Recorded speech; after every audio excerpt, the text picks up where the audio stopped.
നമ്മുടെ സാമൂഹ്യ മാധ്യമ രംഗത്ത് ഏറെ പ്രസക്തമായ ചില ചർച്ചകൾ നടക്കുന്നുണ്ട്.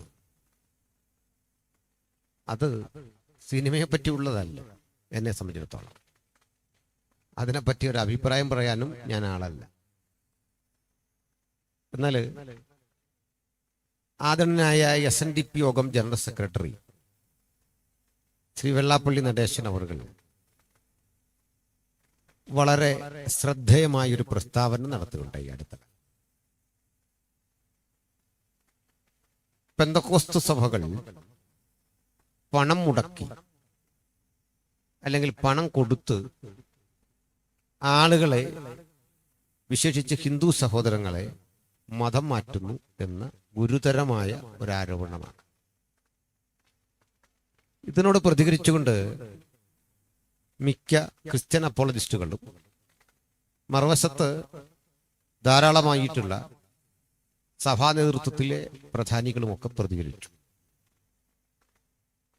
പാസ്റ്റർ കുര്യാക്കോസ് കുടുക്കച്ചിറ അല്പം കൂടി മുമ്പോട്ട് കടന്ന് പ്രിയ വെള്ളാപ്പള്ളി നടേശനുമായി സുദീർഘ നേരം സംസാരിക്കുകയും അദ്ദേഹത്തിൻ്റെ ആ കാഴ്ചപ്പാടെന്തെന്ന് അറിയാൻ ശ്രമിക്കുകയും അടുത്ത ദിവസം നേരിട്ട് കാണാനുള്ള ഒരു സംവിധാനം കൂടി, ഒരു അപ്പോയിൻമെന്റ് എടുക്കുകയുണ്ടായി.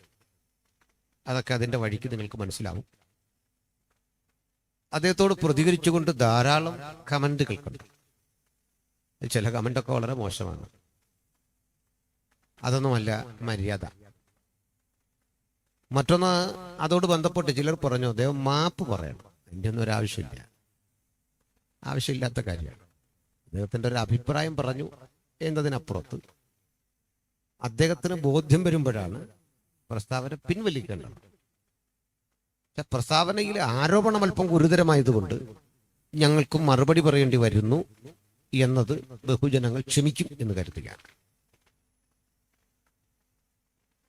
ഇന്ത്യയില് പെന്തക്കോസ്ത് വിശ്വാസം ആവിർഭവിച്ചിട്ട് ഏതാണ്ട് 1.25 നൂറ്റാണ്ട് ആയിരുന്നു. അതുകൊണ്ട് പാരമ്പര്യ സഭകൾ പറയാറുണ്ട്, നിങ്ങൾക്ക് എങ്ങനെയാണ് ഈ ശ്ലൈഹിക പാരമ്പര്യം ഉള്ളത്? നിങ്ങളൊരു പുതിയ സഭയല്ലേ, ഞങ്ങൾക്കൊക്കെ 2000 വർഷത്തെ പഴക്കമുണ്ട്. ആദ്യം തന്നെ പറയട്ടെ, അങ്ങനെ 2000 വർഷത്തിന്റെ തനിമ ഒരു സഭയ്ക്കും പറയാനാവില്ല, ഒരു പ്രസ്ഥാനത്തിനും പറയാനാവില്ല. ഞാനൊരു സംവാദകൻ കൂടിയാണ്.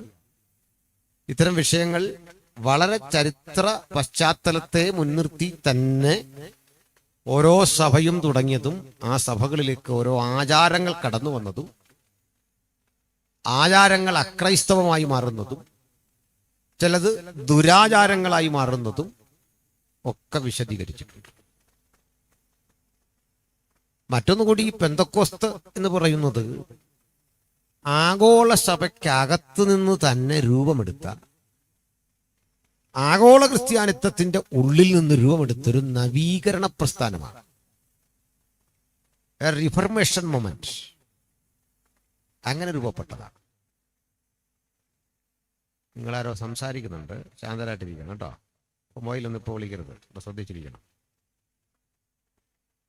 അങ്ങനെയുള്ളൊരു സമൂഹമാണ്, പുറമേ നിന്നൊന്നും വന്നതല്ല. ആഗോള ക്രിസ്ത്യാനിത്വത്തിന്റെ അകത്തു നിന്ന് തന്നെ രൂപപ്പെട്ട ഒരു പ്രസ്ഥാനം. ചിലർ പറയുന്നത് അത് വൈദേശികമാണ്. അതിനും വലിയ അർത്ഥമില്ല.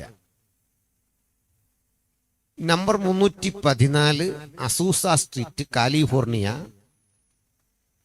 എന്ന അമേരിക്കൻ രാജ്യത്ത് പെന്തക്കോസ്തലിസം രൂപപ്പെടുന്ന ഏതാണ്ട് അതേ കാലത്ത് തന്നെ കേരളത്തിലും അത് രൂപപ്പെട്ടിട്ടുണ്ട്, ഇന്ത്യയിൽ രൂപപ്പെട്ടിട്ടുണ്ട്. ഒരുപോലൊരു മൂവ്മെന്റ് ശക്തിപ്പെട്ടു വരികയായിരുന്നു എന്ന് വേണം പറയാൻ. ഒരേ കാലഘട്ടത്തിലൊരു പ്രവർത്തനം രൂപപ്പെട്ടു വരികയായിരുന്നു എന്ന് പറയുന്നതാണ് സത്യം. എൻ്റെ കാര്യകാരണങ്ങൾ ഞാൻ അനിവാര്യമെങ്കിൽ പറയാം. ഇനി മതമാറ്റം എന്നൊരു വിഷയത്തെ പറ്റി പറയുമ്പോൾ പാസ്റ്റർമാർ സാധാരണ പറയാറുണ്ട്, ഞങ്ങൾ മതം മാറ്റമല്ല, പിന്നെ അതിലും വലിയ അർത്ഥമില്ല. കാരണം ഈ സർക്കാർ ചോദിക്കുന്ന കോളത്തിൽ മതം എന്ന് ചോദിക്കുന്നിടത്ത് മനസ്സെന്ന് എഴുതുകയാണ്. അത് ക്രിസ്ത്യാനിറ്റിയും തന്നെ എഴുതേണ്ടി വരും അല്ലേ? ചിലർ മതരഹിതരായിട്ടിരിക്കാം, അതിന് തടസ്സമില്ല. എന്നോട് ചോദിക്കും ഒരു മതം ഉണ്ടോ? ഞാൻ പറയും തീർച്ചയായിട്ടും ഉണ്ട്. അത് ക്രിസ്ത്യാനിറ്റിയാണ്, ഞാൻ അതിന്റെ ഭാഗമാണ്. പക്ഷെ ഞങ്ങളതിനെ മതമായി കാണുന്നില്ല. നിങ്ങൾക്ക് വേണ്ടി കമ്മ്യൂണിക്കേഷൻ എങ്ങനെ പറയാം? അങ്ങനെയാ. അപ്പൊ അവരുടെ ഒരു കമ്മ്യൂണിക്കേഷനിൽ പറയണമല്ലോ, അതുകൊണ്ട് മാത്രം. കേവലം ഒരു മനംമാറ്റം മാത്രമാണെങ്കിൽ ഈ മനസ്സൊക്കെ മാറിയിട്ട് പഴയ സ്ഥലത്തേക്ക് വീണ്ടും പോകാൻ പറ്റണം. അത് ഞങ്ങൾ അനുവദിക്കാറില്ല, അവരും പോകാറില്ല. അപ്പോൾ പിന്നെ എന്താ പ്രശ്നം? ആട്ടെ, ഈ മതമാറ്റത്തെ പേടിക്കുന്ന എന്തിനാ? അത് മോശം ഒരു കാര്യമാണ്. അത് ഭരണഘടന നൽകുന്ന അവകാശമാണ്. ഈ രാജ്യത്ത് ഇതുവരെയും മതപരിവർത്തനം നിരോധിച്ചിട്ടില്ല. നിരോധിച്ചിട്ടുള്ളത് നിർബന്ധിത മതപരിവർത്തനമാണ്. പണം കൊടുത്തോ എന്തെങ്കിലും ബാഹ്യ സമ്മർദ്ദങ്ങളിലൂടെയോ ഒരാളുടെ മതം മാറ്റിയാൽ അത് നിയമവിരുദ്ധമാണ്. പക്ഷെ ഇതിനൊക്കെ ഇടയ്ക്ക് വേറൊരു കാര്യമുണ്ട്. പണം കൊടുത്ത ആളുകൾ പാർട്ടി മാറ്റുന്നു, അതിന് പ്രശ്നമില്ല. കോടികളാണ് കൊടുക്കുന്നത്, രാഷ്ട്രീയം മാറ്റുന്നു. അതിന്റെ കേസുകൾ ഇപ്പം പലയിടത്തും നടക്കുകയാണ്. ആ വന്ന പണം എതിലേ പോയി എന്ന് പോലും ആർക്കും അറിയില്ല, കോടികളാണ് മറിയുന്നത്. അപ്പോൾ ഇയാൾ മതം മാറുമ്പോൾ അത് രാഷ്ട്രതന്ത്രജ്ഞതയുമായി ബന്ധപ്പെട്ടെന്തെങ്കിലും പ്രയാസമുണ്ടാക്കുന്നില്ല. ഈ ശബ്ദമൊക്കെ കുറവാട്ടോ, ഏതെങ്കിലും ഒരു രീതിയിൽ അങ്ങ് ഫിക്സ് ചെയ്യും. അപ്പോൾ രാഷ്ട്രതന്ത്രജ്ഞത, ഒരാൾ പണം വാങ്ങിക്കൊണ്ട് രാഷ്ട്രീയം മാറിയാൽ ഒരു ഭരണത്തെ തന്നെ അട്ടിമറിക്കുന്നു. ആളുകൾ അതിന് പറയുന്ന കുതിരക്കച്ചവടം എന്നാണ്, രാഷ്ട്രീയ ഭാഷ അതാണ്. അതിനെതിരൊന്നും ബില്ല് പാസ്സാകുന്നില്ല. ബില്ല് രൂപപ്പെടുന്നതോ ചർച്ച നടക്കുന്നതോ ഒക്കെ എന്താണ്? മതം മാറ്റം. ഇന്ത്യയില് ലഭ്യമായൊരു കണക്കനുസരിച്ച് 1600-ൽ പരം പാസ്റ്റർമാർ ജയിലിലുണ്ട്. കുറ്റം മതം മാറ്റി. കോടതിയിൽ അത് തള്ളിപ്പോകും. കോടതി തള്ളിപ്പോകാൻ കാരണം എന്താ? ഒരാൾ മതം മാറുന്നെങ്കിൽ അത് അയാളുടെ സ്വാതന്ത്ര്യമാണ്. ഒരാൾക്ക് മതമുള്ളവനായിരിക്കാനോ ക്രിസ്ത്യാനിക്ക് മുസ്ലിം ആകാനോ അയാൾക്ക് പിറ്റേ ദിവസം ബുദ്ധമതക്കാരനാകാനോ ബുദ്ധമതക്കാരൻ അടുത്ത ദിവസം ജൈനനാകാനോ ഒന്നും തടസ്സമില്ലാത്തൊരു രാജ്യമായത്. ഒരു തടസ്സമില്ല, അങ്ങനെ ഒരു പ്രശ്നമില്ല. ആട്ടെ, ഈ മതം മാറ്റം ഏറ്റവും അധികം പ്രോത്സാഹിപ്പിച്ചൊരു വ്യക്തിയുണ്ട്. ആരാ നിങ്ങൾക്കറിയാം? വിശേഷിച്ച് തെറ്റിദ്ധരിക്കരുത്. ഹിന്ദുമതം വിട്ട് ബുദ്ധമതമോ ക്രിസ്ത്യാനിറ്റിയോ സ്വീകരിക്കാൻ പ്രോത്സാഹിപ്പിച്ചൊരു വ്യക്തിയുണ്ട്. അത് വേറാരുമല്ല, ബാബാ സാഹേബ് അംബേദ്കറാണ്. ഭരണഘടനയുടെ ശില്പിയാണ്. അദ്ദേഹം അത് സംബന്ധിച്ച് ഇറക്കിയ പുസ്തകങ്ങൾ പ്രസിദ്ധം ചെയ്യുന്നത് ഗവൺമെന്റാണ്. അതുകൊണ്ട് ഞാൻ അത്തരം പുസ്തകങ്ങളിൽ ഉദ്ധരിച്ചൊരു കാര്യം പറയുമ്പോൾ ഉത്തരവാദിത്വം എനിക്കല്ല, ഗവൺമെന്റിനാണ്. സർക്കാർ പ്രസിൽ നിന്ന് ഭാഷാ ഇൻസ്റ്റിറ്റ്യൂട്ടും ഒക്കെ പുറത്തിറക്കുന്ന അംബേദ്കറുടെ സമ്പൂർണ്ണ കൃതിയുണ്ട്. അത് ഞാൻ ഉദ്ധരിക്കരുത് എന്നുണ്ടെങ്കിൽ ഭരണകൂടം അത് പ്രസിദ്ധീകരിക്കരുത്. അത് പ്രസിദ്ധീകരിച്ച് വില കൊടുത്ത് വാങ്ങി ഞാൻ ഷെൽഫിൽ വെച്ചത് കാണിക്കാനല്ല, അത് പ്രചരിപ്പിക്കാൻ തന്നെയാണ്. എന്താണ് അങ്ങനെ അദ്ദേഹം പറയാനൊരു കാരണം? ആ കാരണത്തിലേക്കൊന്ന് വന്നിട്ട് ഞാൻ വായിച്ച വേദഭാഗത്തിലേക്ക് വരും. സന്തോഷമല്ലേ? ഞാനിങ്ങനെ പറയുന്നതിൽ നിങ്ങൾക്ക് വിരോധമുണ്ടോ?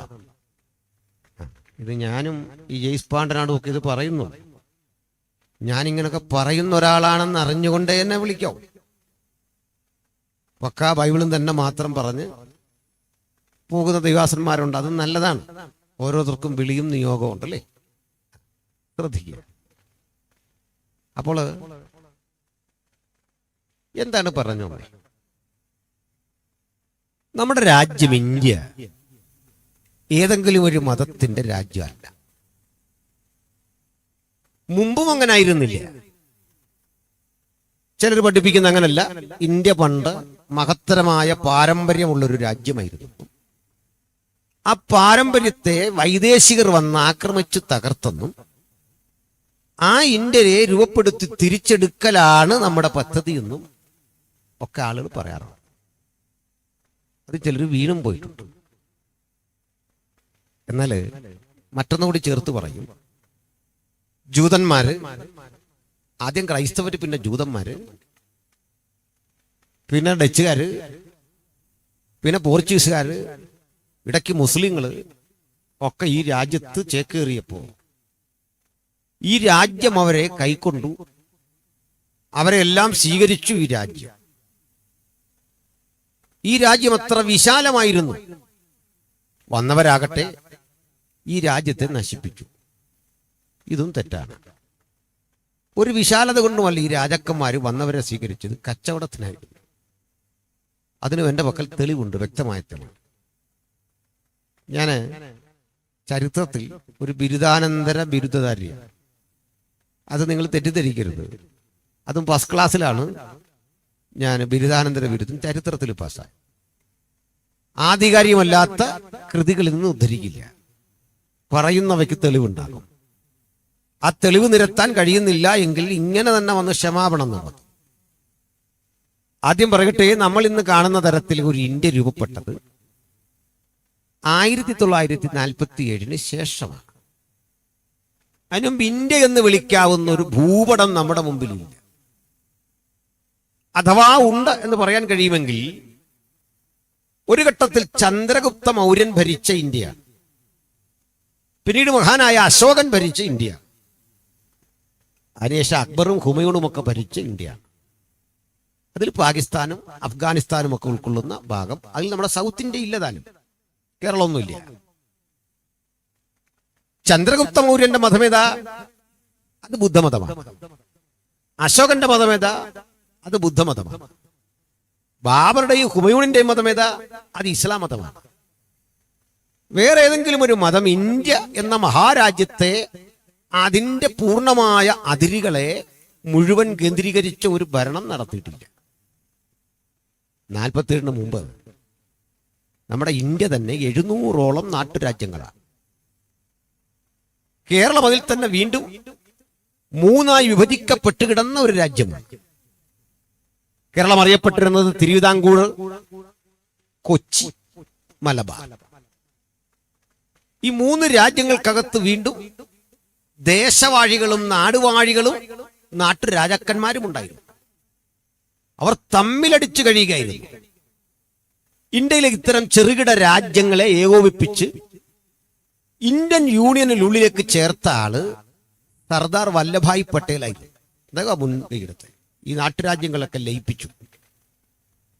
47 ഇന്ത്യ എന്ന രാജ്യത്തിലേക്ക് ചേരാതെ മാറി നിന്ന ആളുകളാണ് നമ്മൾ തിരുവിതാംകൂറുകാർ. ഞങ്ങൾ ഇന്ത്യ ചേരുന്നില്ല, ഞങ്ങൾക്ക് ഇന്ത്യയോട് താല്പര്യമില്ല, അമേരിക്ക പോലെ ഒരു സ്വതന്ത്ര രാജ്യമായിട്ട് ഇതങ്ങ് പോവാ. ഇത് പറഞ്ഞ വേറെ ആരുമില്ല, സർസിപ്പിയാണ്. സർസിപ്പിയുടെ ആഗ്രഹത്തെ അട്ടിമറിച്ചുകൊണ്ട് ജനം പറഞ്ഞു, നോ, നമുക്ക് ഇന്ത്യൻ യൂണിയനിൽ ചേരണം. സർസിപ്പി ഒരാൾ എതിരാണ്. ഈ സർസിപ്പിയെ പെരുവഴിയിലിട്ട് മണി എന്ന് പേരായ ഒരു മനുഷ്യൻ വെട്ടി, തലക്കിട്ട് വെട്ടിയതാണ്, മൂക്കങ്ങ് പോയി. ഇതൊക്കെ എന്നെക്കാൾ നന്നായിട്ട് കുര്യാക്കോസ് പാസ്റ്റർക്ക് അറിയാം. അദ്ദേഹം അത് പറയുന്നതാണ് നല്ലതെന്ന് തോന്നുന്നു. പറഞ്ഞു വന്നത്, അങ്ങനെ CP-യുടെ മൂക്ക് വെട്ടിയിട്ടാണ് നമ്മളെല്ലാം കൂടെ എങ്ങോട്ട് പോയത്? ഇന്ത്യൻ യൂണിയനിലേക്ക് ചേർന്നത്. അപ്പോൾ ഒരു കാര്യം ഒന്ന് തുറന്നു പറയാൻ അവിടെ അതുവരെ, അതിനു മുമ്പ് ഇന്ത്യയിൽ നിലനിന്നിരുന്ന വ്യവസ്ഥിതി എന്താ? 4 വിധ ജാതികൾ ഋഗ്വേദത്തിലെ പുരുഷ സൂക്തം വിശദീകരിക്കുന്നതനുസരിച്ച് 4 വിധ ജാതികൾ ഉണ്ടല്ലുണ്ട്. ചാതുർവർണ്ണ്യം എന്ന് പറയും. ബ്രാഹ്മൺ, ക്ഷത്രിയൻ, വൈശ്യൻ, ശൂദ്രൻ. കുട്ടികളൊക്കെ ഇത് കേട്ടിട്ടുണ്ട്. ഈ ആളുകൾ ഒരു പേരിട്ട് വിളിക്കും, കളേഡ് പീപ്പിൾ അഥവാ സവർണർ, വർണ്ണത്തോട് കൂടിയവർ. ചിലരെങ്കിലും തെറ്റിദ്ധരിച്ചിട്ടുണ്ട്. ഈ ശൂദ്രർ എന്ന് കേട്ടാൽ അത് മറ്റു പിന്നോക്കരോ ദലിതരോ ആദിവാസികളോ ഒക്കെയാണ്. അല്ല, നമ്മുടെ രാജ്യത്തിലെ നായർ സഹോദരങ്ങളെ ചാതുർവർണ്ണ്യം വിളിച്ച പേരാണ് ശൂദ്രർ. അതുവരെയുള്ള ആളുകൾ സവർണരാണെങ്കിൽ മറ്റു പിന്നോക്കരെന്നറിയപ്പെടുന്ന യാദവർ, ഈഴർ, ദലിതർ, ആദിവാസികൾ ഇവരൊക്കെ വർണ്ണരഹിതരാണ്. വർണ്ണമില്ല, കളറില്ല, സവർണരല്ല, അവർണറാണ്. അതില് ബഹുമാനപ്പെട്ട വെള്ളാപ്പള്ളി നടേശൻ സാറ് പറയുന്ന, അദ്ദേഹം ഒരുപക്ഷെ ശ്രദ്ധിക്കാതെ പോയ ചില കാര്യമുണ്ട്. ആ ഇണ്ടയില് ഒരു ഈഴവൻ തന്റെ വീട്ടില് ഒരു സദ്യ ഒരുക്കുന്നു കല്യാണത്തിന്. ആ സദ്യയിൽ പപ്പടം കാച്ചണമെങ്കിൽ സർക്കാരിന്റെ അനുമതി വേണം. പപ്പടം അവർക്ക് നിഷിദ്ധമാണ്, ചെയ്യാൻ പാടില്ല. കല്യാണത്തിനൊരു മേൽപ്പുര കെട്ടണം, ഓല വാരി ഇടുകയെ ചെയ്യാവൂ. തട്ടുപന്തലൊരുക്കാനും അലങ്കരിക്കാനും അനുവാദമില്ല. അഥവാ ഒരാൾ അങ്ങനെ ചെയ്താൽ ക്രിമിനൽ കുറ്റത്തിന് കേസെടുക്കും, ജാതിഭ്രഷ്ട് കൽപ്പിക്കും, ജാതി ആചാരങ്ങൾ ലംഘിച്ചു എന്ന് പറഞ്ഞ് അതിക്രൂരമായി പീഡിപ്പിക്കും. എന്നിട്ടും ആ സമൂഹത്തിൽ സമ്പന്നരുണ്ടായി. രസാവഹമായൊരു കാര്യം, അന്ന് തിരുവിതാംകൂറിൽ കാറ് സ്വന്തമുള്ള രണ്ടുപേരേ ഉള്ളൂ. ഒരാൾ മഹാരാജാവും, മറ്റൊരാൾ ഈഴവ സമുദായത്തിൽപ്പെട്ട ഒരു ആലും മൂടൽ ചാന്നാൻ എന്നയാളുമാണ്.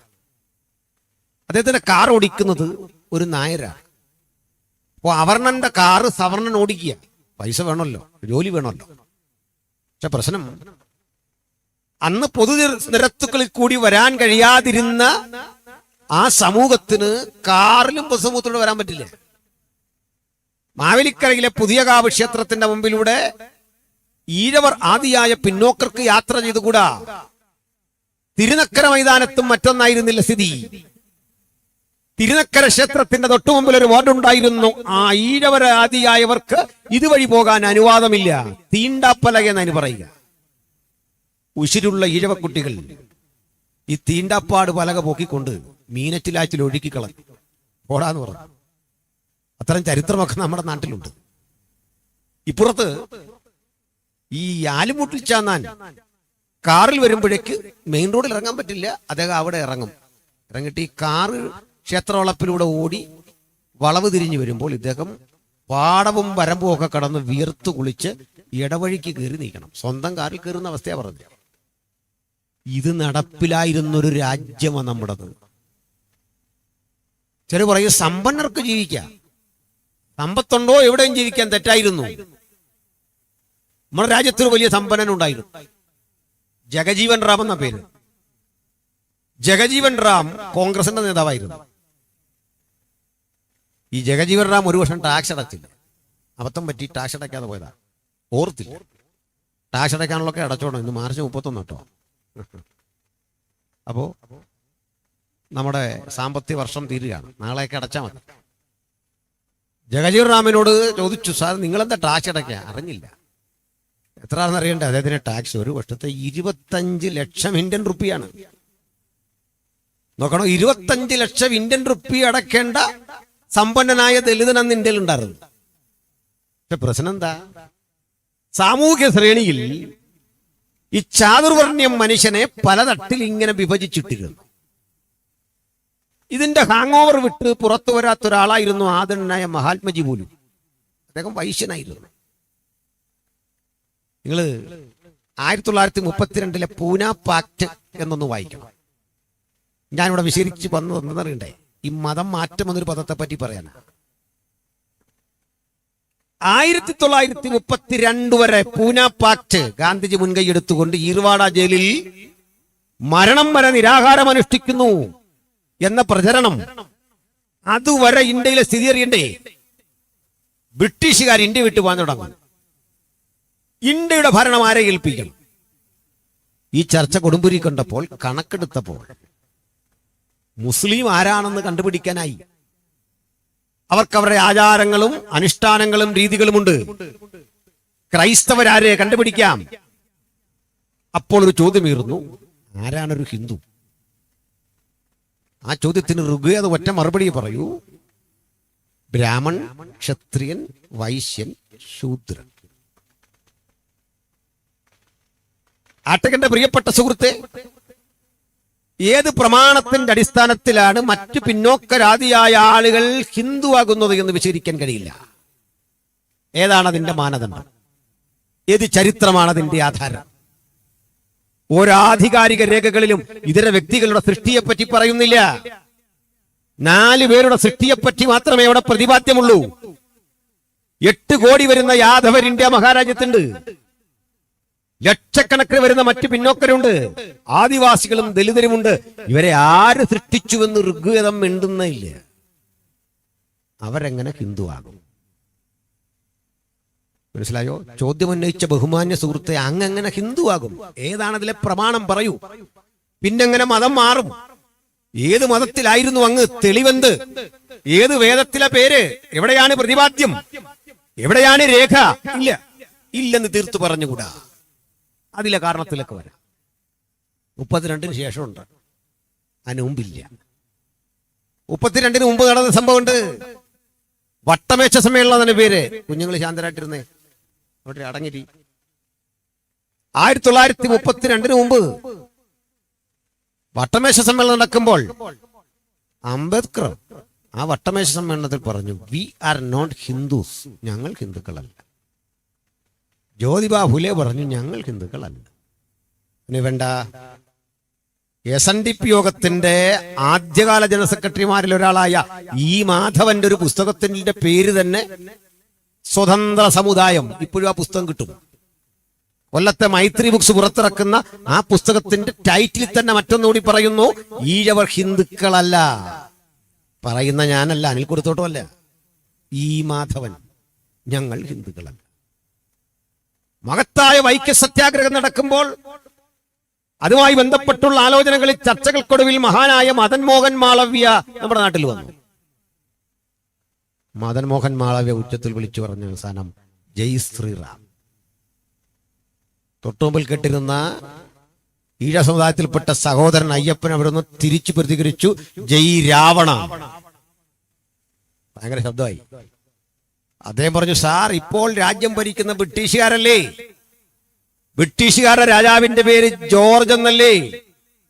ജോർജ് രാജ്യം പോയിട്ട് രാമരാജ്യം വന്നാൽ ഞങ്ങൾക്കെന്ത് നേട്ടം? അപ്പൊ ജോർജിന്റെ രാജ്യവും രാമന്റെ രാജ്യവും തമ്മിലുള്ള വ്യത്യാസം എന്ത്? ഈ ചോദ്യങ്ങൾ ഉന്നയിച്ച മഹാശകന്റെ പേരാ സഹോദരൻ അയ്യപ്പൻ. മിശ്രഭോജനങ്ങളിലൂടെ, പന്തിഭോജനങ്ങളുടെ ജാതിക്കെതിരെ നിലപാടെടുത്ത ഒരു തത്വസംഹിതയാണ് നമുക്കവിടെ കാണാൻ സാധിക്കുന്നത്.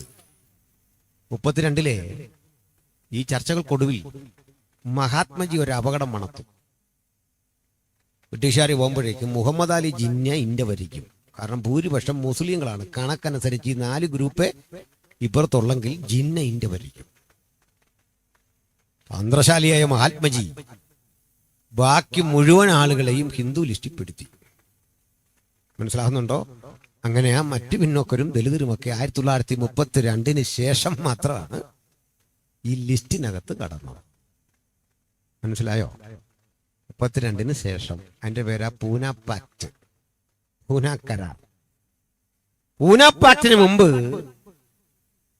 വളരെ ന്യൂനപക്ഷമായി ഈ 4 കളേഡ് പീപ്പിൾ ഒഴികെ വേറെ ആരുമില്ല. ഞാനല്ല പറയുന്നത്, ചരിത്രമാണ് പറയുന്നത്. വീണ്ടും പറയട്ടെ, ഈ പൂന പാക്ട്, അതിനകത്ത് ഇവരെ എല്ലാം ചേർക്കുമ്പോൾ അംബേദ്കർ വീണ്ടും പറഞ്ഞു, ഞങ്ങളെ ചേർക്കരുത് പ്ലീസ്, ഞങ്ങൾ ഇതിലല്ല. അതുകൊണ്ട് അദ്ദേഹം പ്രതിഷേധിച്ച 5 ലക്ഷം വരുന്ന അനുഗാമികളെയും കൊണ്ട് ബുദ്ധമതം സ്വീകരിക്കുന്നു. ഞങ്ങൾ ഇതിലില്ല. ഇല്ലെന്ന് പറയാൻ കാരണം ഇതാ, എന്നെപ്പറ്റി രേഖയൊന്നും അതിലില്ല. എന്നല്ലേ, എനിക്കിവിടെ ഒന്നും പോയി ദൈവസങ്കല്പങ്ങളെ കാണാൻ പറ്റില്ല. എന്നെ കണ്ടാൽ അസ്പർശ്യത തോന്നുകയാണെങ്കിൽ ഞാൻ എന്തിനിവിടെ പോകണം? അദ്ദേഹം ഫൈറ്റ് ചെയ്തു.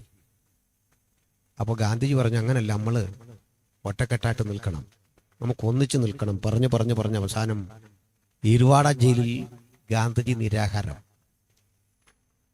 അംബേദ്കർ പറഞ്ഞു, അങ്ങ് നിരാഹാരം അനുഷ്ഠിക്കുകയോ ഒക്കെ ചെയ്തു, പക്ഷെ ഞാൻ ഇതിൽ ഉറച്ചു നിൽക്കും. അവസാനം വൈകാര്യമായി അദ്ദേഹം പ്രസംഗിച്ചൊരു കാര്യമുണ്ട്, ഗാന്ധിജിയുടെ ജീവൻ അപകടത്തിലാ, കാരണം മരണം വരെ ഞാൻ ഉപവസിക്കും. രസാവകമായ കാര്യം കേൾക്കണ്ടേ, ബ്രിട്ടീഷുകാർ ഇന്ത്യ വിട്ടു പോകാൻ പോലും ഗാന്ധിജി മരണം വരെ ഉപവസിച്ചിട്ടില്ല. ഉപവസിച്ചത് തന്റെ സമൂഹം, ജാതീയമായി ചിതറിക്കിടക്കുന്ന മനുഷ്യര് തന്റെ മതബോധത്തിലേക്ക് ഒന്നിക്കണം എന്ന് പറഞ്ഞാണ് അദ്ദേഹം ഉപവസിച്ചത്. അംബേദ്കർ വൈകാരികമായി പറഞ്ഞു, നിങ്ങൾ ആ വിളക്കുകാലിൽ എന്നെ കെട്ടിത്തൂക്കിയിടുക, തല്ലിക്കൊള്ളു, ഞാൻ പുറകോട്ടില്ല. അവസാനം ഗാന്ധിജിയുടെ ജീവൻ അപകടത്തിൽ. അത് വിശരിച്ചു പോയാൽ നമ്മുടെ ഉള്ളടക്കം പറയാൻ നേരം കിട്ടൂല. ഒറ്റ വാക്കിൽ ഇങ്ങനെ തീർക്കുക. ഇതൊക്കെ ഞാൻ വീഡിയോ ചെയ്ത് വോളിയം കണക്കിന് ഇട്ടിട്ടുണ്ട്, കണ്ടാൽ മതി സമയം പോലെ.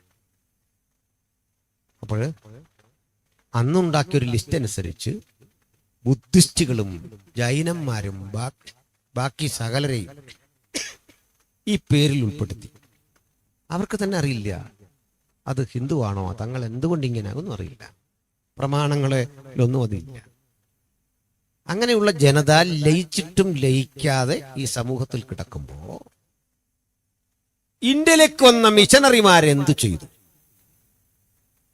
വിദ്യ വിലക്കപ്പെട്ട, അക്ഷരം നിഷേധിക്കപ്പെട്ട ആളുകൾക്ക് വിദ്യയുടെ അറിവിന്റെ പുത്തൻ വഴികൾ മുമ്പോട്ട് വെച്ചു കൊടുത്തു.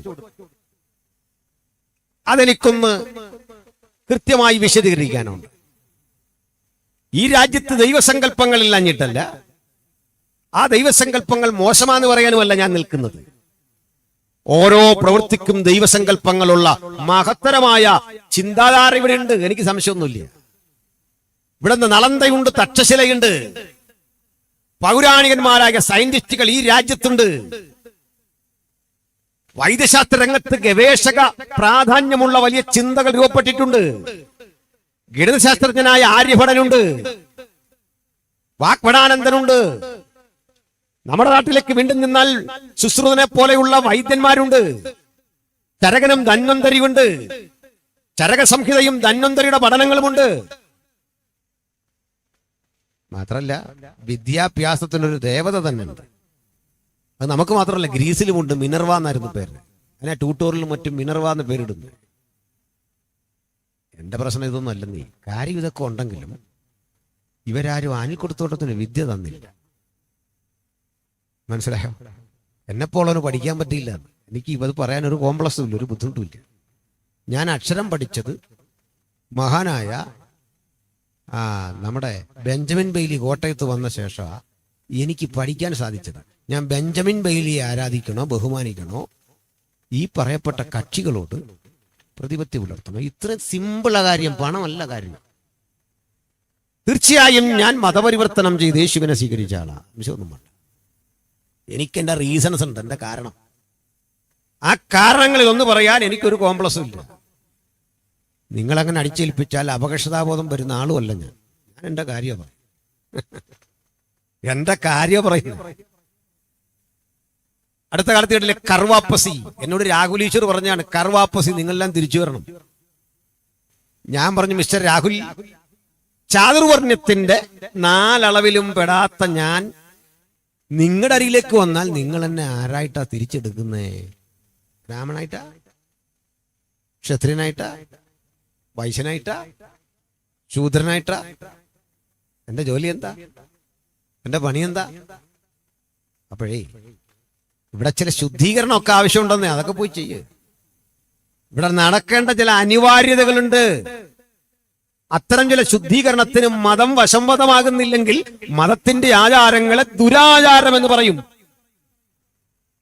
അത് പറഞ്ഞും തിരിച്ചറിഞ്ഞുമാണ് എന്നെപ്പോലുള്ളവർ യേശുക്രിസ്തുവിനെ സ്വീകരിച്ചു. അങ്ങനെ യേശുവിനെ സ്വീകരിച്ച ഒരാളെങ്കിലും ഇവിടെ ഉണ്ട്. ഹല്ലേലൂയ. അഭിമാന പുരസ്സരം പറയണം, പണം വാങ്ങിയല്ല, പണം കൊടുത്താ ഞങ്ങൾ യേശുവിനെ സേവിക്കുന്നു. ഹല്ലേലൂയ. അഭിമാന പുരസ്സരം പറയണം. യോഗം നടക്കുന്ന പണം സ്വോത്രകാഴ്ച കിട്ടാ. ഇനി ഇവിടെ പാത്രമൊന്നുമില്ല, പാസിനെ കണ്ടിട്ടേ പോകാവുള്ളൂ, നടത്തണ്ടേ? അങ്ങനെയാ ഞങ്ങൾ ആളുകളെ സ്നാനപ്പെടുത്താറുണ്ട്. കുര്യാക്കോസ് പാസ്റ്ററെ, അല്ലെ സാനി പാസ്റ്ററെ, നമ്മൾ ഈ സ്നാനപ്പെടുത്തിയിട്ട് ആർക്കെങ്കിലും കാശ് കൊടുക്കുമോ? അപ്പോക്കോ നിങ്ങൾ അറിയാത്തൊരു രഹസ്യം പറയാം. ആ സ്നാനപ്പെട്ടവൻ ഞങ്ങൾക്കൊരു വണ്ടിക്കൂലി ഇങ്ങോട്ട് തരും. ഇവരാരും ഇത് പറയാത്ത കുഴപ്പം. കുര്യാക്കോസ് പാസ്റ്റർ പ്രായത്തിലായി ഇന്ന് വരെ ഈ സത്യം പറഞ്ഞിട്ടില്ല. ഞാൻ ആദ്യം പറഞ്ഞു, വെള്ളത്തിൽ പിടിച്ചൊരുത്തനെ മുക്കും. അവനതെല്ലാം കഴിഞ്ഞ് ഞങ്ങളൊന്ന് പ്രാർത്ഥിച്ചു കഴിയുമ്പം, അല്ലേ പാസ് അവിടെ നിന്ന് കറങ്ങാതിരിക്കാൻ ഇങ്ങോട്ട് കിട്ടുമെന്ന് ഇച്ചിരി പൈസ. നിങ്ങളോട് ഇത് ആരാ പറഞ്ഞ പണം കൊടുത്തതാണ്? ഇതും പോരാതെ ഞങ്ങളാണോ കൊടുക്കുന്നത്? നിങ്ങൾ തെറ്റിദ്ധരിക്കരുത്, ഞങ്ങൾ പാസ്റ്റർമാര്. മനസ്സിലാകുന്നുണ്ടാ? അപ്പൊ തിരിച്ചു വരാം. അപ്പോഴ് ഈ പണം കൊടുത്തു ആളെ മാറ്റി എന്ന് പറയേണ്ട കാര്യം, ഞങ്ങൾക്കൊരു മൂല്യം കൊടുക്കാനുണ്ട്. വ്യക്തതയാർന്നൊരു കാര്യം സമൂഹത്തിന് കൊടുക്കാനുണ്ട്. ഇവിടെ നിലനിന്നിരുന്ന ഇത്തരം ദുരാചാരങ്ങളുടെ അടിവേരറുത്തുമാറ്റിക്കൊണ്ടാണ് നസ്രയനായ യേശുവിന്റെ സുവിശേഷം ഈ രാജ്യത്ത് സ്ഥാപിക്കപ്പെട്ടത്. ഹല്ലേലൂയ. ഞാൻ അടുത്ത കാലത്ത് അവിടത്ത് പ്രസംഗിച്ചപ്പോൾ പറഞ്ഞു, അഞ്ചരക്കണ്ടി എന്നൊരു എസ്റ്റേറ്റ് ഉണ്ട് കണ്ണൂർ. ഇപ്പൊ നമ്മുടെ ധർമ്മടം ടീച്ചറിന്റെ ശൈല ടീച്ചറിന്റെ നാടാണ് അതിൻ്റെ അടുത്ത് അല്ലേ, ആ എയർപോർട്ടൊക്കെ ഉള്ളതിൻ്റെ അടുത്താണ്. ഇതൊരു സാഹിബിന്റെ ആയിരുന്നു എസ്റ്റേറ്റ്. അവിടേക്ക് ആളുകളെ പിടിച്ചുകൊണ്ടുപോയി അതിക്രൂരമായിട്ട് ആക്രമിച്ച് പീഡിപ്പിക്കുമ്പോൾ നീക്കക്കള്ളി ഇല്ലാത്ത കുറെ അടിമകൾ അവിടുന്ന് ചാടി. അവർക്ക് പൊതുനിരത്തിൽ കൂടെ ഒന്നും വരാൻ പറ്റില്ല. പൊതുസ്ഥലങ്ങളിൽ കൂടി നടക്കാനാവാതെ ആഴ്ചകൾ കൊണ്ട് നടന്ന് കാല് തേഞ്ഞു പൊട്ടി കഷ്ടപ്പെട്ട് പലരും മൃഗങ്ങളുടെ ആക്രമണത്തിനിരയായി ഒടുക്കം വന്ന് ചേർന്ന സ്ഥലമാണ് ഹൈറേഞ്ചിന്റെ അടിവാരം. ഇന്ന് നമ്മൾ മുണ്ടക്കയോ എന്ന് വിളിക്കുന്ന സ്ഥലം. കാട്ടുനിന്ന് കിട്ടുന്ന വിഭവങ്ങളൊക്കെ പറിച്ചു മാന്തി കഴിച്ച് ആ കമ്മ്യൂണിറ്റി വിഷണ്ണരായിട്ടിരിക്കവേ അവര് ചില പള്ളത്തേക്ക് യാത്ര ചെയ്തു. അവിടെ അനുഗ്രഹീതനായ ദൈവദാസൻ ഉണ്ടായിരുന്നു, ഹെൻറി ബേക്കർ ജൂനിയറെ ചെന്ന് കണ്ടിട്ട് പറഞ്ഞു, ഞങ്ങൾക്ക് ഇവിടെ ഒരു കലാലയ സ്ഥാപിച്ചു തരണം, ഞങ്ങൾക്ക് അക്ഷരം പഠിക്കണം. ഞങ്ങൾക്ക് കാശ് തരണമെന്നല്ല അവർ പറഞ്ഞത്, ഞങ്ങൾക്ക് അക്ഷരം പഠിക്കണം. പള്ളത്ത് നിന്ന് മുണ്ടക്കയം വരെ വരാനുള്ള ബുദ്ധിമുട്ട് ആലോചിച്ച് വണ്ടിയൊന്നും ഇല്ലാത്ത കാലത്ത് ഹെൻറി ബേക്കർക്ക് മനസ്സിലായി നടക്കാൻ പോകുന്ന കാര്യമല്ല. ഒരു തവണയല്ല, ഈ സംഘം ചെന്നത് 5 തവണ നടന്ന് കാടുംപള്ളയും കടന്ന് നടന്ന് അവിടെ ചെന്നപ്പോ ഹെൻറി ബേക്കർക്ക് തോന്നി, ഇനി ഞാൻ പോയില്ലെങ്കിൽ അത് മോശമാണ്. കഷ്ടപ്പെട്ട് ത്യാഗം സഹിച്ച് കാട്ടുമൃഗങ്ങളുടെ ഇരമ്പലും മൂളലും കെട്ട് അദ്ദേഹം മുണ്ടക്കത്ത് വന്ന് നദീതീരത്ത് പറഞ്ഞ സ്ഥലത്ത് കാത്തിരിക്കുക. ഭയങ്കര തണുപ്പ്. നേരം വെളുക്കുമ്പോ ഇവിടെ എല്ലാം ഈ പക്ഷി ഉണ്ടല്ലോ മുണ്ടി, അത് വന്നിരിക്കുക. അങ്ങനെ ഈ മുണ്ടിക്കയവാണ് മുണ്ടക്കയവായ. അങ്ങനെ ഉണ്ടായ പേരാണ്. അടിമകളെല്ലാം അദ്ദേഹം കൊണ്ടുവന്ന് ഹൈറേഞ്ചിന്റെ പലയിടങ്ങളിൽ മാറ്റിപ്പാർപ്പിച്ചു. കുമളിയിലും പരിസര പ്രദേശങ്ങളിലുമൊക്കെ നിരവധി സ്വകാര്യ കമ്പനികൾ വന്ന് തേയിലത്തോട്ടങ്ങൾ ആരംഭിച്ചു. മുണ്ടക്കയത്തിന്റെ പരിസര പ്രദേശങ്ങളിൽ റബ്ബർ തോട്ടങ്ങൾ. ഇവിടേക്ക് പോകണം, കാരണം ഇവർക്ക് നടന്നു പോകണമെങ്കിൽ അഗ്രഹാരങ്ങളൊന്നും പരിസരത്തുണ്ടാകരുത്. അഗ്രഹാരങ്ങൾ നമ്പൂതിരിമാര് മാത്രം താമസിക്കുന്ന മേഖലയാണ്, മറ്റാർക്കും അവിടേക്ക് പ്രവേശനമില്ല. അങ്ങനെ അവരവരുടെ സ്വകാര്യതയിൽ കഴിഞ്ഞുകൊള്ളട്ടെ എന്ന് കരുതിക്കൊണ്ട് അവരുടെ ക്ഷേമത്തിനും ഐശ്വര്യത്തിനും വേണ്ടി വെട്ടിയ റോഡാണ് ഈ KK റോഡ്, കോട്ടയം കുമളി. മനസ്സിലായോ? ഇന്ന് അതിന്റെ സൈഡിൽ ഒരുത്തൻ ഈ ബൈബിളും കൊണ്ട് നിൽക്കും പോരാ, കയറി പോടാന്ന്. മനസ്സിലായോ? പരസ്യം നിർത്താൻ ചെന്ന് നിൽക്കുക പറയാ, നിർത്തിയിട്ട് പോകാൻ. നീ ചരിത്രം പഠിക്കണം ആദ്യം. ഈ പുസ്തകം കയ്യിലുള്ളവൻ അവിടെ നിൽക്കാൻ ആർജവം കൂടുതൽ. അവിടെ നിൽക്കാനുള്ള അവകാശം ആരുടെ ഔദാര്യമല്ല, അത് ഞങ്ങളുടെ സ്വാതന്ത്ര്യത്തിന്റെ പ്രഖ്യാപനമാണ്. ആ പരിസരത്തു നിന്ന് നസ്രായനായ യേശുവിനെ ഉയർത്തുവാൻ ചരിത്രപരമായ ചില പൈതൃകങ്ങളും കാരണങ്ങളും ഈ പുസ്തകം കൈലേന്തിയവർക്കുണ്ട് എന്ന സത്യം മലയാളക്കര തിരിച്ചറിഞ്ഞുകൊള്ളട്ടെ. മനസ്സിലാവുന്നുണ്ട്? ഇതൊക്കെ നിങ്ങള് പരസ്യവും നടത്തും. എനിക്കൊരു 2-2.5 മണിക്കൂർ വേണം. കഴിഞ്ഞ 2-3 വർഷം മുമ്പ് കുമളിയിൽ നമ്മളൊരു ഭാവിച്ചാൻ പരസ്യവും നടത്തും.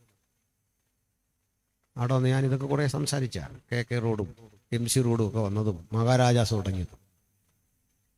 മുണ്ടക്കയത്ത് അങ്ങനെ ഹെൻറി ബേക്കർ ആരംഭിച്ച സ്കൂളാണ് CMS സ്കൂള്.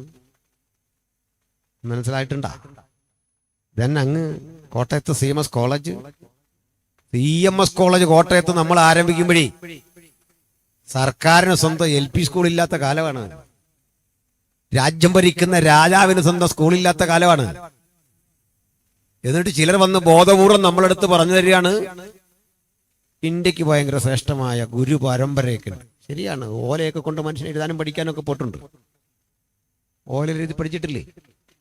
ചിലത് സമ്മതിക്കുന്നില്ല. പ്രായം ചെറുതാന്ന് പറയാനാ സമ്മതിക്കാത്ത. എനിക്കറിയാം അടവ്. പഠിക്കുന്നതെല്ലാം കുഞ്ഞുങ്ങളാണെന്ന് തെളിയിക്കാൻ വേണ്ടിയാ ഓല പഠിക്കുക. അതിനൊരു തലയെക്കെട്ടുമൊക്കെ ആയിട്ടൊരു ഓലയൊക്കെ ആയിട്ട് പോകാമായിരുന്നു അല്ലേ? ഗുരുവിന്റെ മുമ്പിലിരുന്ന് ഇതൊക്കെ എഴുതി ഇങ്ങനെ പഠിക്കുക. ഇത് മഹത്തരമാണെന്നൊക്കെയാ പറയുന്നത്. സ്നേഹിത, ഒരു 100 വർഷം അല്ല, നമ്മളൊരു 50 വർഷം മുമ്പൊക്കെ ഇവിടുന്ന് ഓല പഠിക്കുക. ഈ രാജ്യത്തെ ഷട്ടിടാത്തൊരു മാഷേ നിലത്ത് മണ്ണിലെഴുതി പഠിപ്പിച്ച് പാരമ്പര്യമാ ഗുണപരമാന്നൊക്കെ പറഞ്ഞ് ഇവിടെ ഇരുന്ന് ആ ഹരിശ്രീ കുറിച്ചുകൊണ്ടിരിക്കുന്നതിന്റെ 1000 ആണ്ടപ്പുറത്തെ 1000 കൊല്ലങ്ങൾക്കപ്പുറത്ത് സായിപ്പ് ഓക്സ്ഫോർഡ് യൂണിവേഴ്സിറ്റി തുടങ്ങിയത്. മനസ്സിലായോ? കേംബ്രിഡ്ജ് സർവകലാശാല തുടങ്ങിയ 1000 ആണ്ടപ്പുറത്തെ കേംബ്രിഡ്ജ് യൂണിവേഴ്സിറ്റിയും ലണ്ടൻ സ്കൂൾ ഓഫ് എക്കണോമിക്സും ഏതാണ്ട് 300-350 വർഷങ്ങൾക്കപ്പുറത്തെ ആവി യന്ത്രവും അതുപോലെ റെയിൽവേയും ഒക്കെ ആരംഭിച്ചു. ഭൂഗർഭ തുരങ്കങ്ങൾ ഉണ്ടാക്കി അതുവഴി ട്യൂബ് ട്രെയിനുകൾ ഓടിച്ചു തുടങ്ങി അവരവിടെ. അപ്പോഴും നമ്മൾ ഇവിടെ ഉടുപ്പിടാതെ ഓലെ പഠിപ്പിച്ചിട്ട് പറയാ ഇന്ത്യക്കൊരു മഹത്തരമായ പാരമ്പര്യം ഉണ്ടെന്നേ. തൽക്കാലം അനിൽക്കുടത്തോടത്തിന് അത് വേണ്ടെന്നേ ഞാൻ പറഞ്ഞുള്ളൂ. നിങ്ങൾ എടുത്തു. എനിക്കത് വേണ്ടെന്ന് പറയാനുള്ള സ്വാതന്ത്ര്യം ഇല്ലേ? എനിക്കത് വേണ്ട, അത് നിങ്ങൾ എടുത്തു. നമുക്ക് വേണ്ട, അത് മൊത്തം കൊണ്ടുപോളൂ. അത് മഹത്തരമാണെന്ന് വിശ്വസിക്കുന്നവർക്ക് മഹത്തരമാണെന്ന് വിശ്വസിക്കുക. മറ്റൊന്നുകൂടിയുണ്ടേ, അമ്മയ്ക്ക് മാറുമറക്കാൻ അധികാരമില്ലാത്ത സ്ഥലമായിരുന്നത്. നങ്ങേലി എന്നൊരു ഈഴവ യുവതിയുണ്ട്, ചരിത്രം പഠിക്കുന്ന ഒരു അമ്മ. മാറുമറച്ചതിന്റെ പേരിൽ ആ മാറിടം മുറിച്ചു കളഞ്ഞ ക്രൂരത ഈ രാജ്യത്ത് അരങ്ങേറി ചെയ്ത വ്യക്തിയുടെ പേര് വേലുത്തമ്പി ദളവയെന്നാണ്. നീ വേലുത്തമ്പിയൊക്കെ വാഴ്ത്തിപ്പാടുന്ന മനുഷ്യരുണ്ട്, എന്തറിഞ്ഞിട്ടാന്നൊരു പിടിയില്ല. വേലുത്തമ്പി ഗുണ്ടറ വിളംബരം നടത്തി ബ്രിട്ടീഷുകാരെ ഇങ്ങോട്ട് കൊണ്ടുവന്നു. ഇംഗിതത്തിന് വഴങ്ങുന്നില്ലെന്ന് കണ്ടപ്പോൾ, പുള്ളിയുടെ കച്ചവടം നടക്കുന്നില്ലെന്ന് കണ്ടപ്പോൾ നിങ്ങൾ പോക്കോളാൻ. അല്ലാതെ ഇന്ത്യക്കാരന് സ്വാതന്ത്ര്യം തരാൻ വേണ്ടിയൊന്നും അല്ല. അതുകൊണ്ട് ഞങ്ങളോട് സംസാരിക്കാൻ വരുമ്പോ ചരിത്രം പഠിച്ചിട്ട് വന്നാൽ മതി, ഇല്ലെങ്കിൽ ഞങ്ങൾക്കത് പഠിപ്പിക്കേണ്ടി വരും, അത്രേ ഉള്ളൂ. തീർന്നു, ഞാൻ വിടുന്നു. കാരണം സഹോദരിമാർക്കൊന്നും ഒരു സന്തോഷമില്ല. ഉപദേശി വന്നിട്ട് ഒരു ഉണർവോ ഒരു വിടുതലോ രോഗശാന്തിയോ ഒക്കെ തരുമെന്ന് ഓർത്തിരുന്നതാണ്.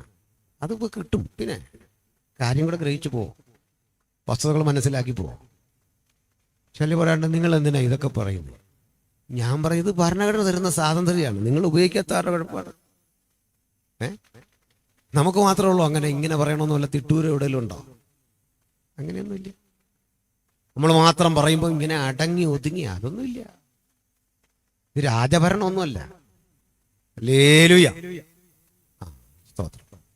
അപ്പോ ഇവിടേക്ക് ക്രിസ്ത്യാനിറ്റി വന്ന് പഠിപ്പിച്ച ഉദാത്തമായ കാര്യങ്ങളുണ്ട്. മറ്റൊരു ആരോപണമുള്ളത് നമ്മൾ ഈ സായിപ്പിന്റെ വശമാണ്. അങ്ങനെയൊന്നും അല്ലെന്നേ. ഈ സായിപ്പിനെ മിഷനറിയെ ഞങ്ങൾ രണ്ടായിട്ടാണ് കാണും. സായിപ്പ് വന്ന് എന്തിനാ? കച്ചവടത്തിന് തേക്കുംതടി കൊണ്ടുപോകാൻ, ചന്ദനത്തടി കൊണ്ടുപോകാൻ, നമ്മുടെ ഉൽപ്പന്നം കൊണ്ടുപോകാൻ. സായിപ്പിനെ കൊണ്ടുവന്നാരാ? ഒരു ദിവസം രാവിലെ സായിപ്പ് പോയേക്കാന്ന് പറഞ്ഞു വന്നല്ല. സായിപ്പിയോട് വരുമ്പോ കൈനീട്ടി സ്വീകരിച്ചത് ഈ രാജ്യത്തിലെ രാജാക്കന്മാരാ. 108 വിധ കരം പിരിച്ചു മാർത്താണ്ഡവർമ്മയെ പോലുള്ള രാജാക്കന്മാര്. 7 കോഴ അംഗം ചുങ്കം കരങ്ങളുടെ പേരാ. തലക്കരം, മുലക്കരം, നടക്കരം, കുടിക്കരം, 108 വിധ കരം. ഞാൻ ആഗസ്റ്റ് 15 ഒരു പ്രസംഗം പറഞ്ഞിട്ടുണ്ട്, അതിൽ കിടപ്പുണ്ട് ഇതെല്ലാം. ഇത്രയും കരം പിടിച്ച് മനുഷ്യരെ നട്ടല്ലൊടിച്ചുകൊണ്ടിരിക്കുമ്പോഴാ ഈസ്റ്റ് ഇന്ത്യ കമ്പനി വരുന്നത്. പിന്നെ ഇവര് കൂടി നിന്നങ്ങ് പിരിച്ചു. ഇവിടെ ആർക്കും ഗുണം വരാൻ ചെയ്തല്ല ഇവര്. ഈസ്റ്റ് ഇന്ത്യ കമ്പനി വരും മുമ്പ് ഇന്ത്യ ഭരിച്ച രാജാക്കന്മാരും നമ്മളെ ചൂഷണം ചെയ്യുമായിരുന്നല്ല. അത് മാനം മര്യാദയ്ക്ക് ഇവിടെ ഒരു രാജാവും ഭരിച്ചിട്ടില്ല. ഉണ്ടെങ്കിൽ പേര് പറഞ്ഞാൽ മതി. പിന്നെ പ്രസംഗിക്കുന്നത് ഇവരെ ഔദാര്യത്തെ പറ്റിയാ. ഇവര് വലിയ ദയാലുവായിരുന്നു. അനുബന്ധ ഇപ്പൊ നമ്മുടെ ഭരണാധികാരികളെ ചൂണ്ടിക്കാണിച്ചിട്ട് ഒരാൾ നമ്മുടെ മുഖ്യമന്ത്രി വലിയ ഔദാര്യമുള്ളതാണ്, അല്ലെ പ്രധാനമന്ത്രിക്ക് ഔദാര്യം വേണ്ട മാഷേ, ഇവിടെ അവകാശമുണ്ട്. അതാ ഞാൻ ചോദിക്കുന്നത്. ഔദാര്യം കൈവച്ചു, അത് നല്ലതാണ്. അത് മനുഷ്യന്റെ വ്യക്തിപരമായ സ്വഭാവമാണ്. അവകാശം എന്നുണ്ട്, അത് വേറെയാ. അത് കിട്ടുന്നത് ഇന്ത്യ റിപ്പബ്ലിക് ആയി കഴിഞ്ഞ. എന്നോട് ചോദിച്ചാൽ ഞാൻ പറയും 47 ശേഷമുള്ള ഇന്ത്യയാണ് ഞാൻ ബഹുമാനിക്കുന്നത്, സ്നേഹിക്കുന്നത്. അതിന് മുമ്പുള്ള ഇന്ത്യ അല്ല. അതിനു മുമ്പുള്ള ഇന്ത്യയിൽ ഞാൻ വെറും പ്രജയായിരുന്നു, നിങ്ങൾ വെറും പ്രജയായിരുന്നു. അതിനുശേഷമുള്ള ഇന്ത്യയിൽ ഞാൻ അധികാരമുള്ള പൗരനായി. പൗരൻ കിട്ടിയ വ്യത്യാസം.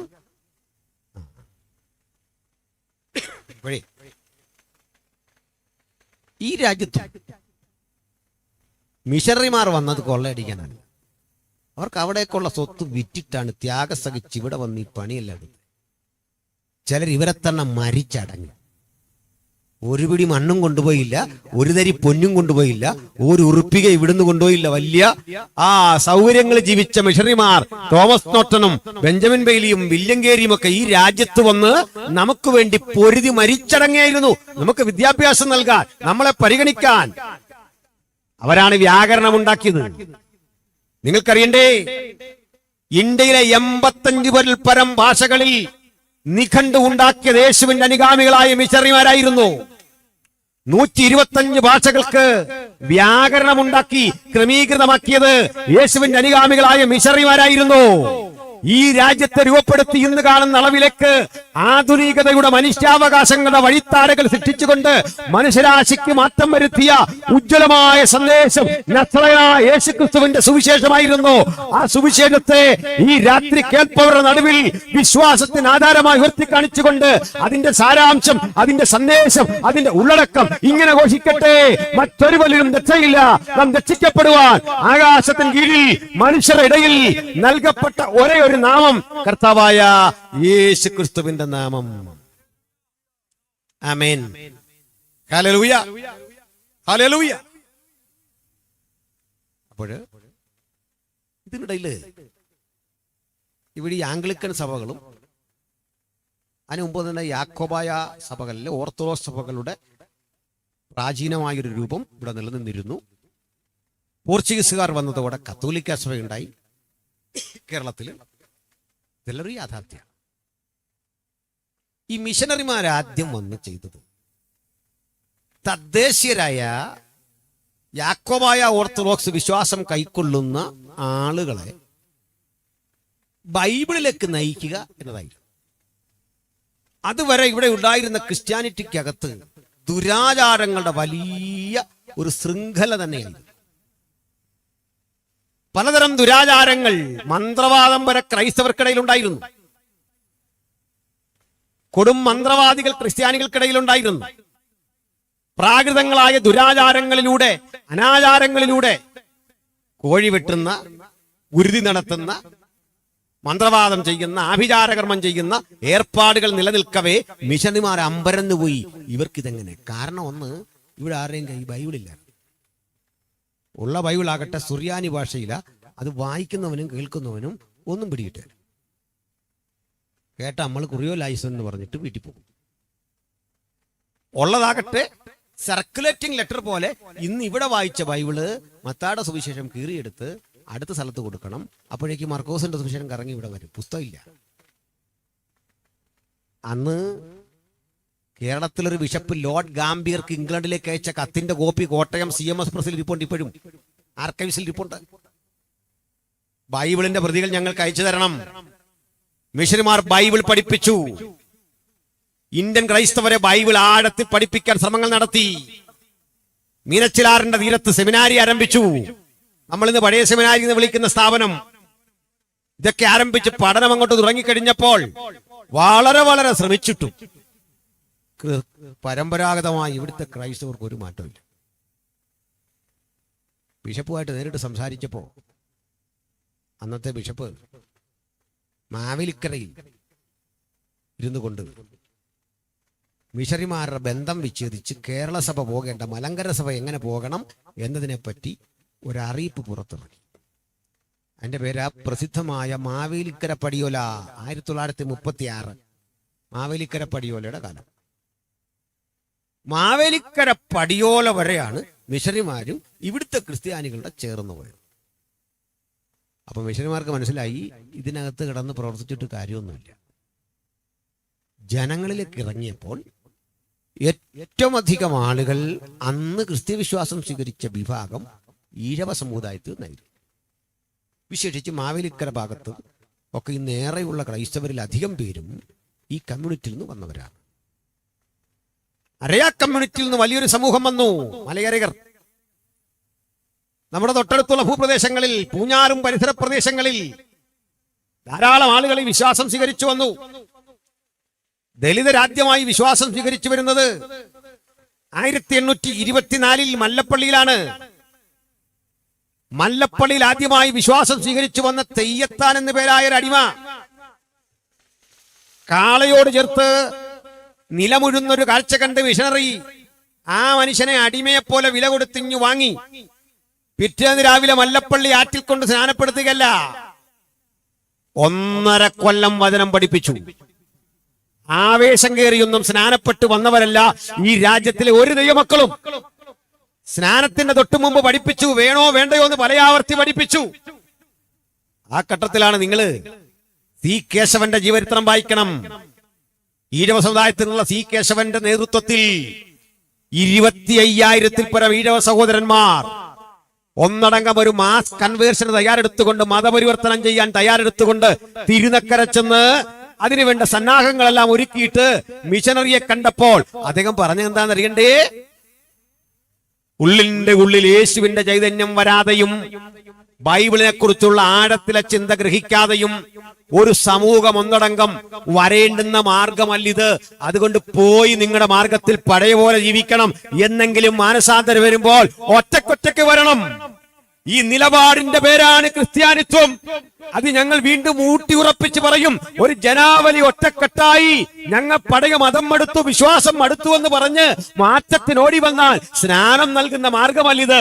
പക്ഷേ ഏതൊരു പാവി ബ്രാഹ്മണനാകട്ടെ, ക്ഷത്രിയനാകട്ടെ, വൈശ്യനാകട്ടെ, ശൂദ്രനാകട്ടെ, ആര്യനാകട്ടെ, ചണ്ടാളനാകട്ടെ, ജൂതനാകട്ടെ, യവനനാകട്ടെ, യാതൊരുവൻ വിളിച്ചു പറയാ, നാഥാ ഞാൻ പാപിയായൊരു മനുഷ്യൻ, എന്റെ പാപത്തിന്റെ പരിണിത ഫലമായി അങ്ങ് കാൽവരുടെ കൊലമരത്തിൽ തറയ്ക്കപ്പെട്ടു, ആ പുണ്യാക രക്തത്തിൽ ഞാൻ അഭയപ്പെടുന്നുവെന്ന് ഹൃദയംഗമായി വിളിച്ചു പറഞ്ഞാൽ അവന് സ്നാനം കൊടുക്കണം. പിന്നെ ക്ലാസ് ഒന്നും കൊടുക്കണമെന്നില്ല. സ്നാനപ്പെടുത്തുമ്പോ ഇച്ചിരി തെറ്റിപ്പോയാൽ പോലും കുഴപ്പമില്ല. അതും വളരെ ശ്രദ്ധിക്കണം. ഈ വെള്ളത്തിൽ ഇറങ്ങി നിന്നുകൊണ്ട്, നല്ല തണുത്ത വെള്ളത്തിൽ മുക്കാൻ ആളിനെ പിടിച്ചിട്ട് ഒത്തിരി നേരം ഈ കറങ്ങിത്തിരിഞ്ഞ് ചോദിച്ചാൽ അവനത് കേൾക്കാൻ പോലും നേരം കിട്ടില്ല. വെള്ളത്തിന്റെ തണുപ്പും നമ്മുടെ ആ വൈബ്രേഷനും. ഒരിക്കലാളെ ഇങ്ങനെ വെള്ളത്തിൽ നിർത്തിയിട്ട് പാസ്റ്റർ ചോദിച്ചു, മാനവജാതിയുടെ പാപത്തിന്റെ പരിണിത ഫലമായി തിരുവെഴുത്തിൻ പ്രകാരം മരിച്ചു. എല്ലാം ചോദിച്ചു കഴിഞ്ഞപ്പോഴേക്ക് ഇദ്ദേഹം ശ്രദ്ധിക്കാ, പിന്നെ ഒന്നുകൂടെ പറയേണ്ടി വന്നു. സായി പിതൃൻ ചോദിക്കും, സായിപ്പ് നമ്മളെ വെള്ളത്തിലൊക്കെ ഇരിക്കും, why do you want to be baptise? നീ എന്തിനാ സ്നാനപ്പെടുന്നത്? അന്നേരം അറിയാം വിവരമുണ്ടോ ഇല്ലയോ. അല്ല, നമ്മൾ എഴുതി പഠിപ്പിച്ചോലൊന്നും അല്ല എൻ്റെ പണി. അപ്പോഴാ പുള്ളി മുക്കുന്നത് ഇങ്ങനെ. അവരിങ്ങനെ പലപ്പോഴും മുക്കുന്നത്. നമ്മളാ ഈ മനുഷ്യനെ നടുപൊടിയുമ്പോൾ അത് ഇങ്ങനെ പിടിച്ചൊരു മുക്ക്. ഞാൻ ആളുകളെ ഇങ്ങനെയാണ് മുക്കുന്നത്. അപ്പോൾ എന്നോടൊരു വികാസൻ പ്രായമുള്ള രാജാൻ ചോദിച്ചു, എടാ നീ എന്താ കുഞ്ഞെ അങ്ങനെ മുക്കും? ഞാൻ പറഞ്ഞത് എൻ്റെ ഈ അവരുടെ ഈ ആരോഗ്യത്തിനതാ നല്ലത്. നമ്മൾ രണ്ടും കൂടെ മുങ്ങണ്ടി വരില്ലേ. അപ്പോൾ അച്ഛൻ പറഞ്ഞു, കുഞ്ഞെ അങ്ങനല്ല, ഇത് മരണ പുനരുത്ഥാനങ്ങളോട് ഏകീഭവിക്കുക. ക്രിസ്തുവിൻ്റെ മരിച്ചെങ്ങനെ അടക്കുന്നേ? മലർത്തി ഇങ്ങനെ അടക്കുന്നു, അവൻ വെള്ളത്തിൽ നിന്ന് ഉയർക്കുന്നു. രൂപകാർത്ഥത്തിലാ പറഞ്ഞല്ല, ശരിയോ? അപ്പൊ ഞാനെന്ന് ക്ലിയർ ആകാൻ വേണ്ടി ചോദിച്ചു. അത് ശരി. അപ്പൊ വെള്ളം ശവക്കുഴി, മുക്കുന്ന ആള് ശവം അടക്കുന്നു, മുങ്ങുന്നവൻ ശവം പൊങ്ങുമ്പോൾ ഉയർക്കുന്നു. ഇതല്ലേ അച്ഛൻ പറഞ്ഞ? അതെ. പക്ഷെ ഏത് രാജ്യത്തെ ഈ ശവക്കുഴിക്കകത്ത് ഇറങ്ങി നിന്ന് നടക്കുന്നു? എന്ന് പറ. എന്നോട് അച്ഛൻ പറയാ, നീ ഒരു അഹങ്കാരിയാന്ന് വന്നപ്പോഴെനിക്ക് തോന്നിയാണ്. നമ്മൾ കാര്യം പറഞ്ഞേ ഉള്ളൂ. ഇന്നുവരെ എനിക്ക് എൻ്റെ മറുപടി കിട്ടിയിട്ടില്ല. Dip into the water, അതാണ് സ്നാനം. സ്നാനപ്പെടുമ്പം വെള്ളത്തിൽ പൂർണ്ണമായി മുങ്ങണമെന്ന്. തളിച്ചു വിട്ടാൽ അത് സ്നാനമാവില്ല. മനസ്സിലായില്ലേ? Dip into the water, മുങ്ങണം. സന്തോഷമല്ലേ? തിരിച്ചു വരാം. അപ്പോഴേ ഇതൊക്കെ പറയുമ്പോഴും ഈ ചർച്ചകൾ ഇങ്ങനെ ശക്തിപ്പെട്ട് കേരളത്തിൽ വരുമ്പോൾ ഈ ചർച്ചകളിലൊരു പൊതു പ്രശ്നം, എല്ലായിടത്തും ഒരുതരം മാന്യം, അന്നും ഒരു മാന്യം. കാരണം പ്രസംഗിക്കുന്നു, പാടുന്നു, ഒരു പാട്ടുമൊക്കെ പാടി വചന സന്തോഷമൊക്കെ ഉണ്ടെങ്കിലും ആ സന്തോഷത്തിൽ ഒരു പ്രചോദനത്തിന്റെ കുറവ്. അങ്ങനെ ഇരിക്കെ ഈ തമിഴ്നാട്ടിൽ നിന്നൊരു ഉപദേശി കൊട്ടാരക്കരയ്ക്കടുത്ത് പ്രസംഗിക്കാൻ. തമിഴ്നാട്ടിൽ വന്ന ഉപദേശിയെ കണ്ട് പേരൊന്നും ആളോട് ചോദിച്ചില്ല. നമ്മൾ തന്നെ ഒരു പേര് പുള്ളിക്കാൻ കിട്ടും, പാണ്ടിക്കാരൻ ഉപദേശി. ഞാൻ പറഞ്ഞല്ലെന്നത് DC പ്രസിദ്ധം ചെയ്യുന്ന പുസ്തകത്തിലുള്ള കാര്യമാണ്. വിവരവും വെളിവില്ലാത്ത സാധനം DC പബ്ലിക്കേഷൻ പുറത്തിറക്കുമോ? അതിൽ കിടക്കുന്ന പേരാ ഞാൻ പറഞ്ഞത്. പാണ്ടിക്കാരൻ ഉപദേശി പ്രസംഗിക്കാൻ നിൽക്കും. പ്രസംഗം അങ്ങോട്ട് ആരംഭിച്ചൊരു 10 മിനിറ്റ് കഴിയുമ്പോൾ കേൾവിക്കാർ വല്ലാത്ത വിധത്തിൽ അവിടെ നിന്ന് വിറയ്ക്കുക. വചനം അതിന്റെ ശക്തിയോടെ വരുമ്പോൾ ചിലർ എഴുന്നേറ്റ് നിന്ന് കരയുക, ചിലർ ഉച്ചത്തിൽ കരയുക. ചുരുക്കി പറഞ്ഞ കരച്ചിലും ഏറ്റുപറച്ചിലും ക്ഷമാപണവും ഒക്കെ നടക്കുക. ഈ ആവേശം വരുമ്പോഴേക്ക് ഈ പാണ്ടിക്കാരുടെ ബുദ്ധി ഇങ്ങനൊരു ആക്ഷൻ കാണിക്കും. ഇതറിഞ്ഞ ആൾക്കാർ എന്ന് പറഞ്ഞു, ഈ ഉപദേശിയുടെ ഏതാണ്ടൊരു പൊടിയുണ്ട്. ആ പൊടി വാരി എറിയുമ്പോഴാ ആളുകൾ ഇളകുന്നു. ഈ വിചാരണ ചെയ്ത പുരോഹിതൻ ചോദിച്ചു, അതെന്തോ പൊടിയാ? ഒന്നാം പറഞ്ഞു, അതിന്റെ പേരാ പാണ്ടിപ്പൊടി. എന്തൊക്കെയായിരുന്നു ഇവിടെ ഇതറിയാൻ വേണ്ടി തിരുമേനി വന്നു. പള്ളിക്കകത്തൊക്കെ കയറി പ്രസംഗിക്കുക. പുള്ളി ഇപ്പൊ ഇതൊന്നും തിരക്കില്ല, ആരുടെ പള്ളിയാന്ന് അങ്ങോട്ടും കയറി പ്രസംഗിക്കും. ആളുകൾക്ക് വലിയ മാനസാന്തരം. പുകവലി ഉപേക്ഷിക്കുന്നു, മദ്യപാനം ഉപേക്ഷിക്കുന്നു, വെറിക്കുത്തുകളെല്ലാം ഉപേക്ഷിക്കുന്നു, പാപങ്ങൾ ഏറ്റുപറഞ്ഞ് കരയുന്നു. അച്ഛനും പുരോഹിതനും എല്ലാം അറിഞ്ഞ ആകപ്പാടെ വിഷയമായി. അങ്ങനെ വന്നിതൊന്ന് കേൾക്കാമെന്ന് ഓർത്തിരുന്നപ്പോണ്ട് അച്ഛൻ എഴുന്നേറ്റ് കരയുക. നടന്ന സംഭവ. കന്നീറ്റുണർവ് എന്നൊക്കെ പറഞ്ഞ് പഠിക്കണം. കന്നീറ്റുണർവ്, പൂവത്തൂർ ഉണർവ്, എന്തായിരുന്നു ഈ ഉണർവ്? അന്നേരം മനസ്സിലാകും ഇത് നമ്മുടെ ന്യൂ ജനറേഷൻ പിള്ളേർ ഇതിൻ്റെ വഴി ഇങ്ങനെ കാണിച്ചു കിടക്കുന്ന സാധനം അല്ലെന്ന്. വ്യാപരിക്കട്ടെ വ്യാപരിക്കട്ടെ എന്ന് പറഞ്ഞ് കുട്ടിയെടുപ്പ് ഇട്ടുണ്ട് ഇതിൽ ഓടുന്ന സംഗതി അല്ല ഉണർവ്. ഉണർവ് അന്തരാത്മാവിലുണ്ടാകുന്നു. വലിയ മാറ്റം, മാനസാന്തരം, കണ്ണീരൊഴുക്കാൻ, പാവങ്ങളെ ഏറ്റുപറയാൻ ഹൃദയത്തിന്റെ ഉള്ളിൽ രൂപപ്പെടുന്ന ഒരു വ്യഗ്രത അന്ന് രൂപപ്പെട്ടു. അതൊരു സായിപ്പും കൊണ്ടൊന്നുമല്ല, ഇന്ത്യൻ ഒറിജിനാ, ഇന്ത്യയിൽ രൂപപ്പെട്ടതാണ്. അതേ സമയത്ത് പണ്ഡിത രമാബായി സരസ്വതിയുടെ മുക്തി മിഷനിൽ ഉണർവ് രൂപപ്പെട്ടു. നമ്മുടെ രാജ്യത്തിലേക്ക് തമിഴ്നാട്ടിൽ നിന്ന് കുടിയേറിയ ഒരു വലിയ നായർ തറവാടി ഉണ്ടായിരുന്നു. അയ്യാപിള്ള എന്നാണ് പേര്. അയ്യാപിള്ള മാനസാന്തരപ്പെട്ടു, യേശുവിനെ രക്ഷിതാവായി സ്വീകരിച്ചു. പേർ ജോൺ അയ്യാപിള്ള എന്നാക്കി. ജോൺ അയ്യാപിള്ള സാറിന്റെ മകന്റെ പേരാണ് നമ്മൾ ശാരോന്തമാച്ചാനെ വിളിക്കുന്ന ഡോക്ടർ PJ തോമസ്. ശാരോന്തമാച്ചൻ അന്നത്തെ കാലത്ത് ഇംഗ്ലീഷ് സാഹിത്യത്തിലെ PhD മനസ്സിലാക്കണം. അങ്ങനെ ഒരാൾ വരുമ്പോഴേക്ക് മറുവശത്തൊരു തമിഴ് ബ്രാഹ്മണനായ AR തങ്കയ്യ അതിശയം യേശുവിനെ രക്ഷിതാവായി സ്വീകരിച്ചു. അദ്ദേഹത്തിന്റെ മകനാ നമ്മൾ അറിയുന്ന പരേതനായ PAV സാം. ART അതിശയം അപ്പന്റെ പേര്. അപ്പൊ ഏതെല്ലാം മണ്ഡലങ്ങളിൽ നിന്ന് ആളുകൾ വന്നു നിങ്ങൾക്കറിയണ്ടേ? പ്രിയപ്പെട്ടവരെ മനസ്സിലാക്ക്. പെന്തക്കോസ്ത് സഭകളെ കുറിച്ച് ആൾക്ക് വേണ്ടത്ര ഗ്രാഹ്യമില്ലെങ്കിൽ പറയാം. സ്വർഗരാജ്യം സകലവിധ മത്സ്യങ്ങളും കയറുന്നൊരു വലയോട് സദൃശ്യമെന്ന് ചോദിച്ചാൽ അതിന്റെ ഉത്തരം തേടി വേറെങ്ങും പോകണ്ട. അടുത്ത കാലം വരെ അസംബ്ലീസ് ഓഫ് ഗോഡ് എന്നറിയപ്പെടുന്ന മഹാപ്രസ്ഥാനത്തെ നയിച്ച, അതിന്റെ സൗത്ത് ഇന്ത്യയുടെ മുഴുവൻ ചുമതല വഹിച്ച സൂപ്രണ്ടിന്റെ പേര് റവറണ്ട് അബ്ദുൽ കരീം എന്നായിരുന്നു. ഇസ്ലാം മത വിശ്വാസം വിട്ട് യേശുവിനെ സ്വീകരിച്ച അബ്ദുൽ കരീം എന്ന കർത്തൃദാസൻ ജീവിതത്തിന്റെ കഠിന ശോധനകളിൽ കടന്നുപോയി.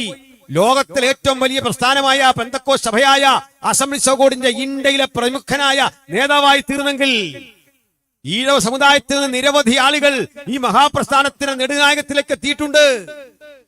അവരെ തിരിച്ചറിയാനാവാതെ ഈ സമൂഹത്തിന്റെ മുഖ്യധാരയിൽ ലയിച്ചേർന്നു. സുദീർഘവർഷം IPC നയിച്ച ജോൺ സുന്ദർ റാവു എന്നൊരു കർത്തൃദാസൻ ഉണ്ടായിരുന്നു. ആന്ധ്രാപ്രദേശിലെ ഒരു ദലിത് കുടുംബത്തിൽ ജനിച്ചു വളർന്ന അതിസാധാരണക്കാരന്. എല്ലാ തരത്തിലും എല്ലാ മണ്ഡലങ്ങളും പറ്റ മനുഷ്യര് മാനവികതയുടെ ഒരുമയുടെ സ്നേഹത്തിന്റെ തണലിൽ ഒരുമിച്ച് കൂടി കൊണ്ടൊന്നാക്കി തീർത്ത മഹത്തരമായ ചിന്താധാരയാണ് ഈ വിശ്വാസം മുമ്പോട്ട് വെച്ചത്. ഇന്നും അതിന്റെ പിന്നിൽ ആളുകൾ അണിനിരക്കുമ്പോൾ അതിന്റെ പിന്നിലെ പ്രചോദനം പണമല്ല സുഹൃത്തേ, മറിച്ച് യേശുവിന് വേണ്ടി ത്യാഗം അനുഷ്ഠിക്കാനുള്ള ഹൃദയത്തിന്റെ വിശാലതയാണെങ്കിൽ അതേ ക്രിസ്തു അതേ ബലത്തോടെ അതേ ചൈതന്യത്തോടെ ഈ രാത്രി നമ്മുടെ മധ്യത്തിലും പ്രവർത്തിച്ചുകൊണ്ടിരിക്കുക.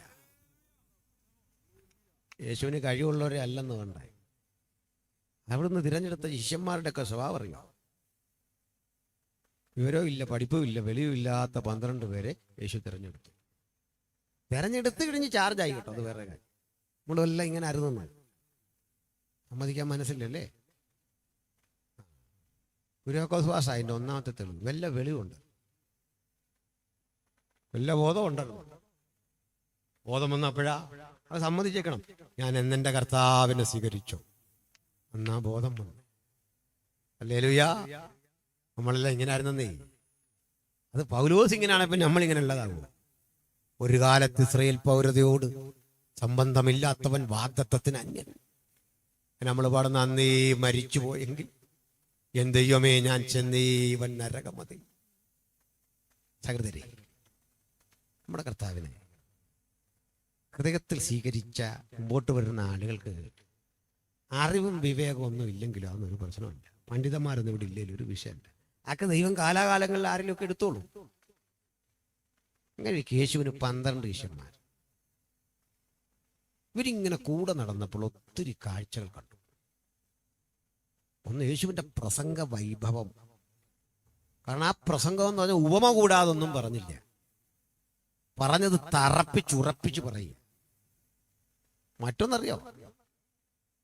യേശുവിൻ്റെ മാത്രം ഒരു പ്രത്യേകത, ഞാൻ ഈ പ്രസംഗത്തിൽ ഒത്തിരി എൻ്റെ അഭിപ്രായം പറഞ്ഞിട്ടുണ്ട്. ജീവിതത്തിൽ ഒരിക്കലും അഭിപ്രായ പ്രകടനം നടത്താത്ത ഒരാളേ ഉള്ളൂ, അത് യേശു ക്രിസ്തുവാ. യേശു പറഞ്ഞൊരു അഭിപ്രായം കാണിച്ചു തരാമോ? അഭിപ്രായം ഇല്ല. ഉവ്വ ഉവ്വ എന്നും ഇല്ല ഇല്ല എന്നും തീർകന ഉപസംഹാരമാ പറയുന്നത്. എൻ്റെ അഭിപ്രായം തണ്ടിതാ. അങ്ങനെ കമ്മിറ്റി പോയിരുന്ന അഭിപ്രായം പറയുന്ന ആളല്ലത്. അന്തിമ വിധി അത് പറയുന്ന ദൈവപുത്രനാ. ഇനി ഇവരിത് കണ്ടു. യേശു കടലിൻ മീതെ നടക്കുന്ന കണ്ടിട്ടുണ്ട്. ചീഞ്ഞഴുകിയ ശവശരീരത്തെ ഉയർപ്പിച്ച് ജീവനോടെ നിർത്തുന്നത് കണ്ടിട്ടുണ്ട്. ഉദരം വീർത്തുവരുന്ന മാരക രോഗത്തിന് അടിമപ്പെട്ടവനെ സൗഖ്യമാക്കുന്ന കണ്ടിട്ടുണ്ട്. ദുരാത്മാവ് 6000-ൽ പരം ദുരാത്മാവ് ശരീരത്തിലേറിയവനെ ശാസിച്ച് രക്ഷപ്പെടുത്തുന്ന അവസ്ഥ കണ്ടിട്ടുണ്ട്. നാനാവ്യാധി പിടിച്ചവരെ തന്റെ വചനമയച്ചു സൗഖ്യമാക്കുന്ന 100 കാഴ്ചകൾ ശിഷ്യന്മാർ കണ്ടിട്ടുണ്ട്. പക്ഷെ ജീവിതത്തിൽ ഒരിക്കലും ഇവര് പറഞ്ഞില്ല, ഗുരു ഈ ട്രിക്ക് ഞങ്ങൾക്കൊന്ന് പഠിക്കണം. ഏതാ? കടലിൻ മീതെ നടക്കുന്ന ടെക്നിക്ക് ഞങ്ങൾക്കൊന്ന് പഠിക്കണം. കടലിൻ മീതെ നടക്കുന്ന പഠിക്കണമെന്ന് പറഞ്ഞില്ല. ചന്ദ്രരോഗിയെ സുഖപ്പെടുത്തുന്നത് എങ്ങനെയെന്ന് പറഞ്ഞാൽ പഠിച്ചില്ല. ദുരാത്മാവ് ബാധിച്ചവനെ പുറത്താക്കുന്ന വിദ്യ ഒന്ന് പഠിക്കണമെന്ന് പറഞ്ഞില്ല. നീ പ്രസംഗിക്കുന്ന പോലെ എനിക്കൊന്ന് പ്രസംഗിക്കണം, ഒന്ന് പഠിപ്പിക്കാമോ? ചോദിച്ചില്ല. ജീവിതത്തിൽ അവർ പഠിക്കണം എന്ന് പറഞ്ഞ ഒറ്റ കാര്യം പ്രാർത്ഥനയാണ്. ജൂതന്മാരല്ലേ ശിഷ്യന്മാരല്ല? അവർക്ക് പ്രാർത്ഥിക്കാൻ അറിയത്തില്ലേ? പ്രാർത്ഥന അവരുടെ ദിനചര്യയുടെ ഭാഗമല്ലേ? പതിവ് പോലെ അവർ പ്രാർത്ഥിക്കില്ലേ? എന്നിട്ടും ചോദിക്കുക, ഞങ്ങൾക്കൊന്ന് പ്രാർത്ഥിക്കാൻ പഠിക്കണം. അതിന്റെ അർത്ഥം അവർ പ്രാർത്ഥിച്ചിട്ടുണ്ട്, കൂട്ടായ്മകളിൽ കൂടിയിട്ടുണ്ട്, എഴുതി വെച്ച പ്രാർത്ഥനകളൊക്കെ അറിയാം, ചടങ്ങുകളും ആചാരങ്ങളും കൃത്യം നിറവേറിയിട്ടുണ്ട്. പക്ഷെ ഗുരു, നീ രാവിളുക്കോളം ഗെത്സമനയിൽ അല്ലെങ്കിൽ ഏതെങ്കിലും വീട്ടിൽ വിശ്രമിക്കുന്ന ഇടത്ത് നെഞ്ചു പൊട്ടിക്കീറി പ്രാർത്ഥിക്കുമ്പോ ഞങ്ങൾക്കൊരു കാര്യം അറിയാം. നീ പ്രാർത്ഥിക്കേണ്ടുന്നവനല്ല, നീ പ്രാർത്ഥന കേൾക്കുന്നവനാ. ഒരു പ്രാർത്ഥനയും ആവശ്യമില്ലാത്ത നീ ഇത്രയധികം പ്രാർത്ഥിക്കുന്നെങ്കിൽ പ്രാർത്ഥന ആവശ്യമുള്ള ഞങ്ങൾ എത്രയധികം പ്രാർത്ഥിക്കണം ഗുരു. അതുകൊണ്ട് ഞങ്ങൾക്ക് ഒന്ന് പ്രാർത്ഥിക്കാൻ പഠിക്കണം. നമ്മളൊക്കെയാണ് ചില ട്രിക്കുകൾ ഇങ്ങനെ ശിഷ്യന്മാർക്ക് പറഞ്ഞു കൊടുക്കുമോ? ഇല്ല. ഞാൻ ഈ ചിത്രമൊക്കെ വരയ്ക്കുന്ന ആളായിരുന്നു ഒരു കാലം. ഇലക്ഷനൊക്കെ അടുത്ത് അരിവാളും ചുറ്റിയും കൈപ്പത്തിയൊക്കെ വരയ്ക്കാൻ എൻ്റെ പിന്നാലെ നടക്കുന്നൊരു കാലമുണ്ട്. ബൈബിൾ കോളേജിൻ്റെ ഒക്കെ ബോർഡ് ഞങ്ങൾ വരച്ചതിൻ്റെ മണ്ടേക്കിടെ ഈ കക്ഷികളെല്ലാം വന്ന് പിന്നെ ഇങ്ങനെ ഒന്നുകൂടെ പെയിൻ്റ് അടിച്ച് പോയിട്ടേ ഉള്ളൂ. ഞങ്ങൾ ഇട്ട് അടിത്തറയിലാണ് കിടക്കുന്നത്. ഞങ്ങൾ 3-4 പേരുണ്ടാകും. ഇല്ലേ ഈ ചിത്രമൊക്കെ വരച്ചിട്ട് ഈ കണ്ണ് വരയ്ക്കുന്ന അവസാനമാണ് നിങ്ങളെ കാണിക്കുക. നിങ്ങൾ നോക്കി അതിനൊരു ജീവനും ഇല്ല. ഇവൻ എന്തുവാണ് ഈ വരച്ചെന്ന്? ഒരു ടെക്നിക്കാണ്. നിങ്ങൾ പോയിട്ട് അവിടെ നിറം കൊടുക്കുള്ളൂ. കാരണം നിങ്ങൾ പോയി കഴിഞ്ഞ് ആദമിന് ഗാഠനിദ്ര വരുത്തിയിട്ട് വേണം അവയെ ജീവിപ്പിക്കാൻ. നിങ്ങൾ എല്ലാവരും അങ്ങോട്ട് മാറുന്ന തക്കത്തില്ല. നമ്മളിതേ കയറും. വിദ്യ വരച്ച പടത്തിന് ഒരു 2-3 വര ഇട്ട് തിരിച്ചിറങ്ങി വന്ന് പെയിന്റും എല്ലാം തൂത്ത് കഴിഞ്ഞ് ആളുകൾ നോക്കുമ്പോഴേക്ക് ജീവൻ വന്നു. ട്രിക്ക് പറഞ്ഞു തരിക. മിക്ക ഗുരുക്കന്മാരും അങ്ങനെ ട്രിക്ക് പറഞ്ഞു തരിക. കർത്താവ് നമുക്ക് പറഞ്ഞു തരാത്ത ഒരു കാര്യമില്ല. ഇത് പരമഗുരുവാണ്. എന്താ ഈ പറഞ്ഞു കൊടുക്കാത്തതെന്നറിയണ്ടേ? നമ്മുടെ വിപണി സാധ്യത പോകുന്നോർത്താ പറഞ്ഞു കൊടുക്കാത്തെങ്കിൽ കർത്താവ് വിപണി സാധ്യത ഓർത്തൊന്നും വന്നല്ല. സകലതും നമ്മളെ പഠിപ്പിച്ചിട്ട് പറയുകയാണ്. ഇപ്പൊ നിങ്ങള് ഒരു LKG ലെവലൊക്കെ എത്തിയിട്ടാ. ഇനി ഞാൻ പോയിട്ട് a master teacher will come. വേറൊരു ഗുരു വരും. ഒറ്റ കുഴപ്പം, ആള് സ്ട്രിക്റ്റാ. നല്ലപോലെ പഠിക്കണേ. സ്ട്രിക്റ്റായ അധ്യാപകരുടെ കീഴിൽ നിന്ന് പഠിക്കണമെന്ന്. അല്ല ചുമ്മാ അസൈൻമെന്റും ഇല്ല, ബുക്കും ഇല്ല, പേപ്പറും ഇല്ല. ചുമ്മാതെ ഗ്രാജുവേഷൻ ആണെന്ന് പറഞ്ഞ് ശാശിന്റെ കോട്ട് വിട്ട് പോവാ കുറെ എണ്ണം. എന്തെല്ലാം കോമഡികൾ. ഞാനിങ്ങനെയുള്ള സ്കൂളിലൊന്നും പഠിപ്പിക്കാനേ പോവില്ല. അത് ചോദിക്കും, പരീക്ഷ ഉണ്ടോ, പരിപാടിയൊക്കെ നേരെ ചൊവ്വേ പോകുന്നതാണോ, അസൈൻമെന്റ് ഉണ്ടോ? ഇന്ന് നമ്മൾ ചില സ്ഥലത്തൊക്കെ നിന്നൊരു നാടൻ പട്ടിയെ കല്ലെറിയാൻ കല്ലെടുത്താൽ കൊള്ളുന്നത് ഒരു MD കാരനിട്ടായിരുന്നു. അതുപോലെ ചെതറി നടക്കുക. ബൈബിളിൽ നിന്നൊരു കാര്യം ചോദിച്ചാൽ ഒന്നും അറിയത്തില്ല. തീസീസ് എന്താ, അസൈൻമെന്റ് എന്താ, ഓപ്പൺ ഡിഫൻസ് എന്താ, ഡിസർട്ട് എന്താ, ഇതെന്ന് ചോദിച്ചാൽ അറിയില്ല. വല്ല അതൊക്കെ പോട്ടെ. ബൈബിളിൽ നിന്നൊരു കാര്യം ചോദിച്ചാൽ ഒരു പിടിയും കിട്ടത്തില്ല. ഞങ്ങളുടെ ചർച്ചില് ഞാൻ ഈ കോരക് ദാദാന ബീരാം അവരെ കുറിച്ച് ആ സങ്കീർത്തനം വായിച്ചിട്ട് ഇങ്ങനെ പറഞ്ഞു. ഒരു ഗസ്റ്റ് ചങ്ങാതി ഉണ്ടാകും. അദ്ദേഹം ഇതിന്റെ ബാക്കി പറയുന്ന പോലെ പ്രസംഗിച്ചു പറഞ്ഞിട്ട് ആ 3 എബ്രായ ബാലന്മാരെ തീച്ചൂളയിലിട്ടു. ഒറ്റ മണിക്കൂർ പ്രസംഗിച്ചു. എന്തോ ഒരവസ്ഥയാണെന്ന് ആലോചിക്കും. ഈ പേപ്പറൊക്കെ ഉള്ള ആളാ, ബുക്കും പേപ്പറും ഒക്കെ ഉണ്ട്. ഡ്രൈവിംഗ് പഠിച്ചിട്ടില്ല.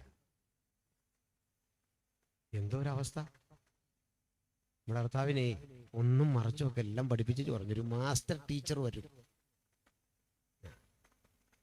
ഞങ്ങളൊക്കെ ഗ്രാജുവേഷൻ കൊടുക്കണമെങ്കിൽ മോനെ 45 സങ്കീർത്തനം മനപ്പാടം പറഞ്ഞേ, 90 സങ്കീർത്തനം മനപ്പാടം പറഞ്ഞേ, 1 കൊരിന്ത്യർ 11:23 പറഞ്ഞേ, യെശയ്യാ 53 പറഞ്ഞേ. ഇതൊക്കെ മനപ്പാടം കേൾക്കണം. അല്ലെ വായിക്കാൻ അവിടെ ചെന്നിട്ട് തട്ടിമുട്ടി ആള് താഴെ വീഴും. 45 സങ്കീർത്തനം മനപ്പാടം പഠിച്ചിട്ടേ സൂക്ഷിക്ക് പോകാവൂ. അല്ലെങ്കിൽ ഒരുത്തൻ കല്യാണത്തിന് 45 സങ്കീർത്തനം വായിച്ചു. നിന്റെ വലത്തുഭാഗത്ത് രാജ്ഞി ഓഫീർ തങ്കമണി നിൽക്കുന്നു വായിച്ച, നിന്റെ വലത്തുഭാഗത്ത് രാജ്ഞി ഓഫീസർ തങ്കമണി നിൽക്കുന്നു. മനസ്സിലായില്ലേ? കുറ്റം പറഞ്ഞല്ല. അപ്പൊ സ്ട്രിക്റ്റായ ഗുരു എന്ന കളി മാറും. പക്ഷെ യേശു സ്ട്രിക്റ്റ് ആയിരുന്നു. പക്ഷെ യേശുവിന്റെ ക്ലാസ്സിൽ പഠിച്ചാൽ ചില പ്രശ്നങ്ങളുണ്ട്, ഗുണങ്ങളുണ്ട്.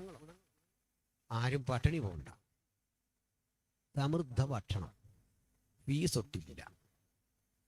ചെറിയ കുറ്റമൊക്കെ ചെയ്താൽ പറയും പോട്ടെ. നീ വലിയ കുറ്റം ചെയ്ത പത്രോസിന് ഒരു ശിക്ഷ കിട്ടുമെന്ന് ഓർത്ത് അയാൾ നിൽക്കുക.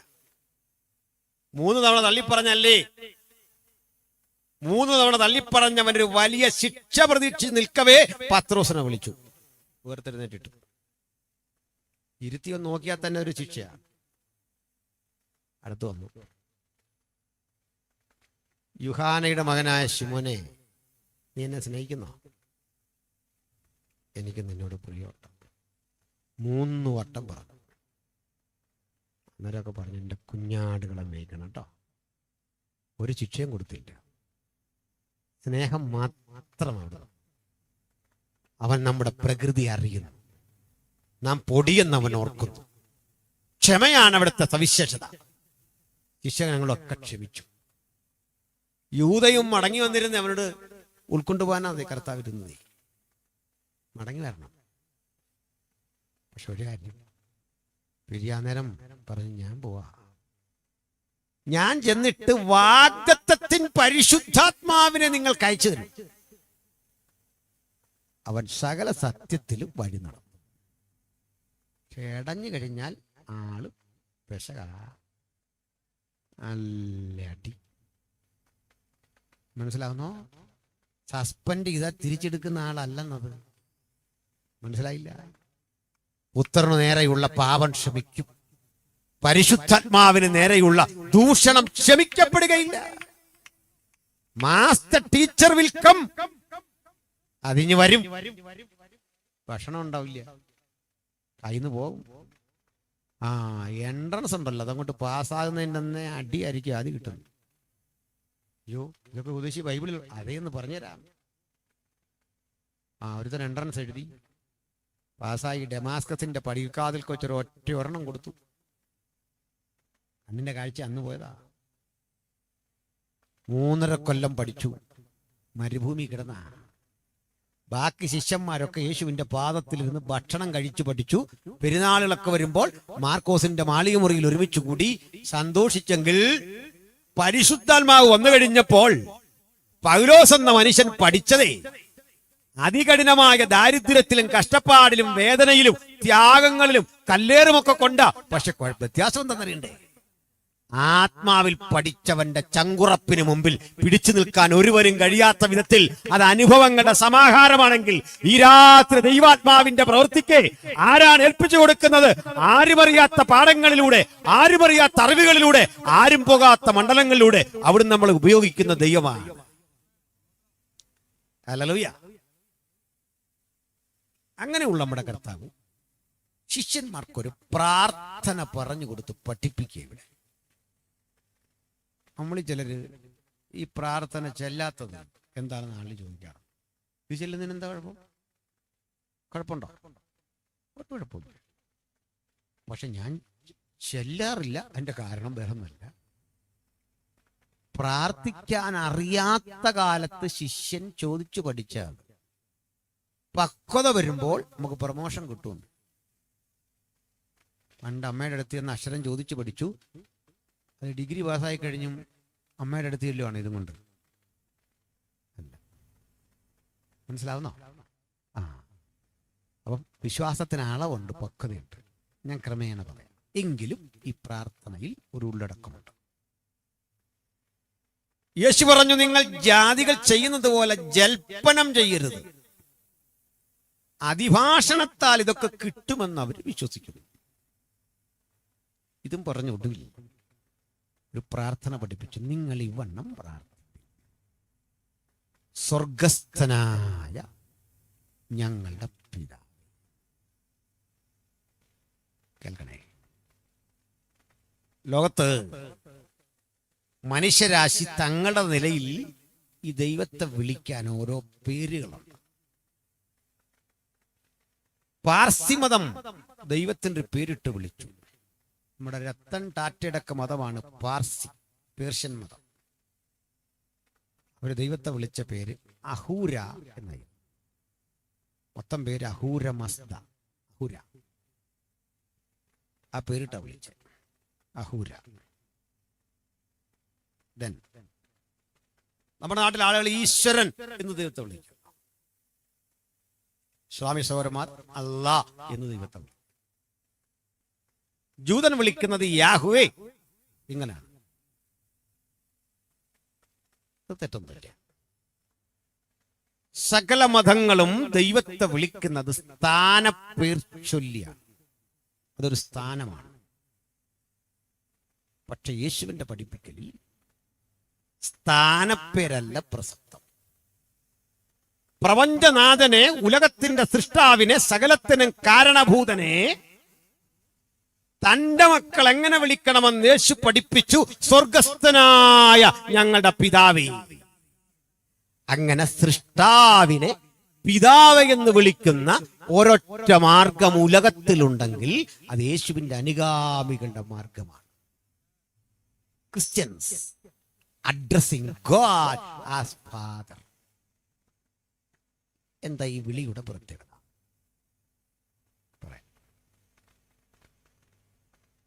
ലോകത്തെ ഏറ്റവും ശക്തിമത്തായ ബാങ്ക് വേൾഡ് ബാങ്കോ റിസർവ് ബാങ്ക് ഓഫ് ഇന്ത്യയോ SBI ഒന്നുമല്ല. ലോകത്തിലേറ്റവും ശക്തിമത്തായ ബാങ്ക്. അതിൻ്റെ പ്രത്യേകതയുണ്ട്. കണക്ക് കുറിക്കില്ല, തിരിച്ചടവ് മുടങ്ങിയാൽ ശ്രദ്ധിക്കില്ല, തിരിച്ചടവേ നോക്കത്തില്ല. എത്ര ലോൺ കൊടുത്താലും വീണ്ടും വീണ്ടും ചോദിക്കുന്നതിനോടും മുഷിയില്ല. എത്രയധികം അപമര്യാദയായി നിന്നിട്ട് വീണ്ടും വീണ്ടും പറ്റിക്കപ്പെടുന്നു എന്ന് കണ്ടാൽ പരിഭവമില്ലാതെ, കണക്കില്ലാതെ, കണക്ക് കുറിച്ചു വെക്കാതെ എന്നും സഹായിക്കുന്ന ഒറ്റ ബാങ്കേ ലോകത്തിലുള്ളൂ. അതാ അപ്പൻ. മനസ്സിലായോ? ഇല്ല. അപ്പൻ കണക്ക് കുറിക്കുകയല്ലേ കൊടുത്തതിൻ്റെ. കുറിക്കോ? അപ്പൻ ജപ്തി ചെയ്യാൻ പറ്റിയല്ല. അപ്പനെ ഈ പണമുണ്ടായതിന്റെ സങ്കടം പറയല്ല. വാഴക്കുല ചുമന്ന് ടൗണിൽ കൊണ്ട് വിറ്റിട്ട് വരുന്ന അപ്പൻ ആ കിട്ടുന്ന പണം കാലിച്ചായ കുടിക്കാതെ നടന്ന് വീട്ടിലെത്തി. വീട്ടിൽ വേണ്ടത് വാങ്ങിക്കൊടുത്തു. തൻ്റെ അന്നം മുടക്കിയ കഥ ആരോടും പറഞ്ഞില്ല.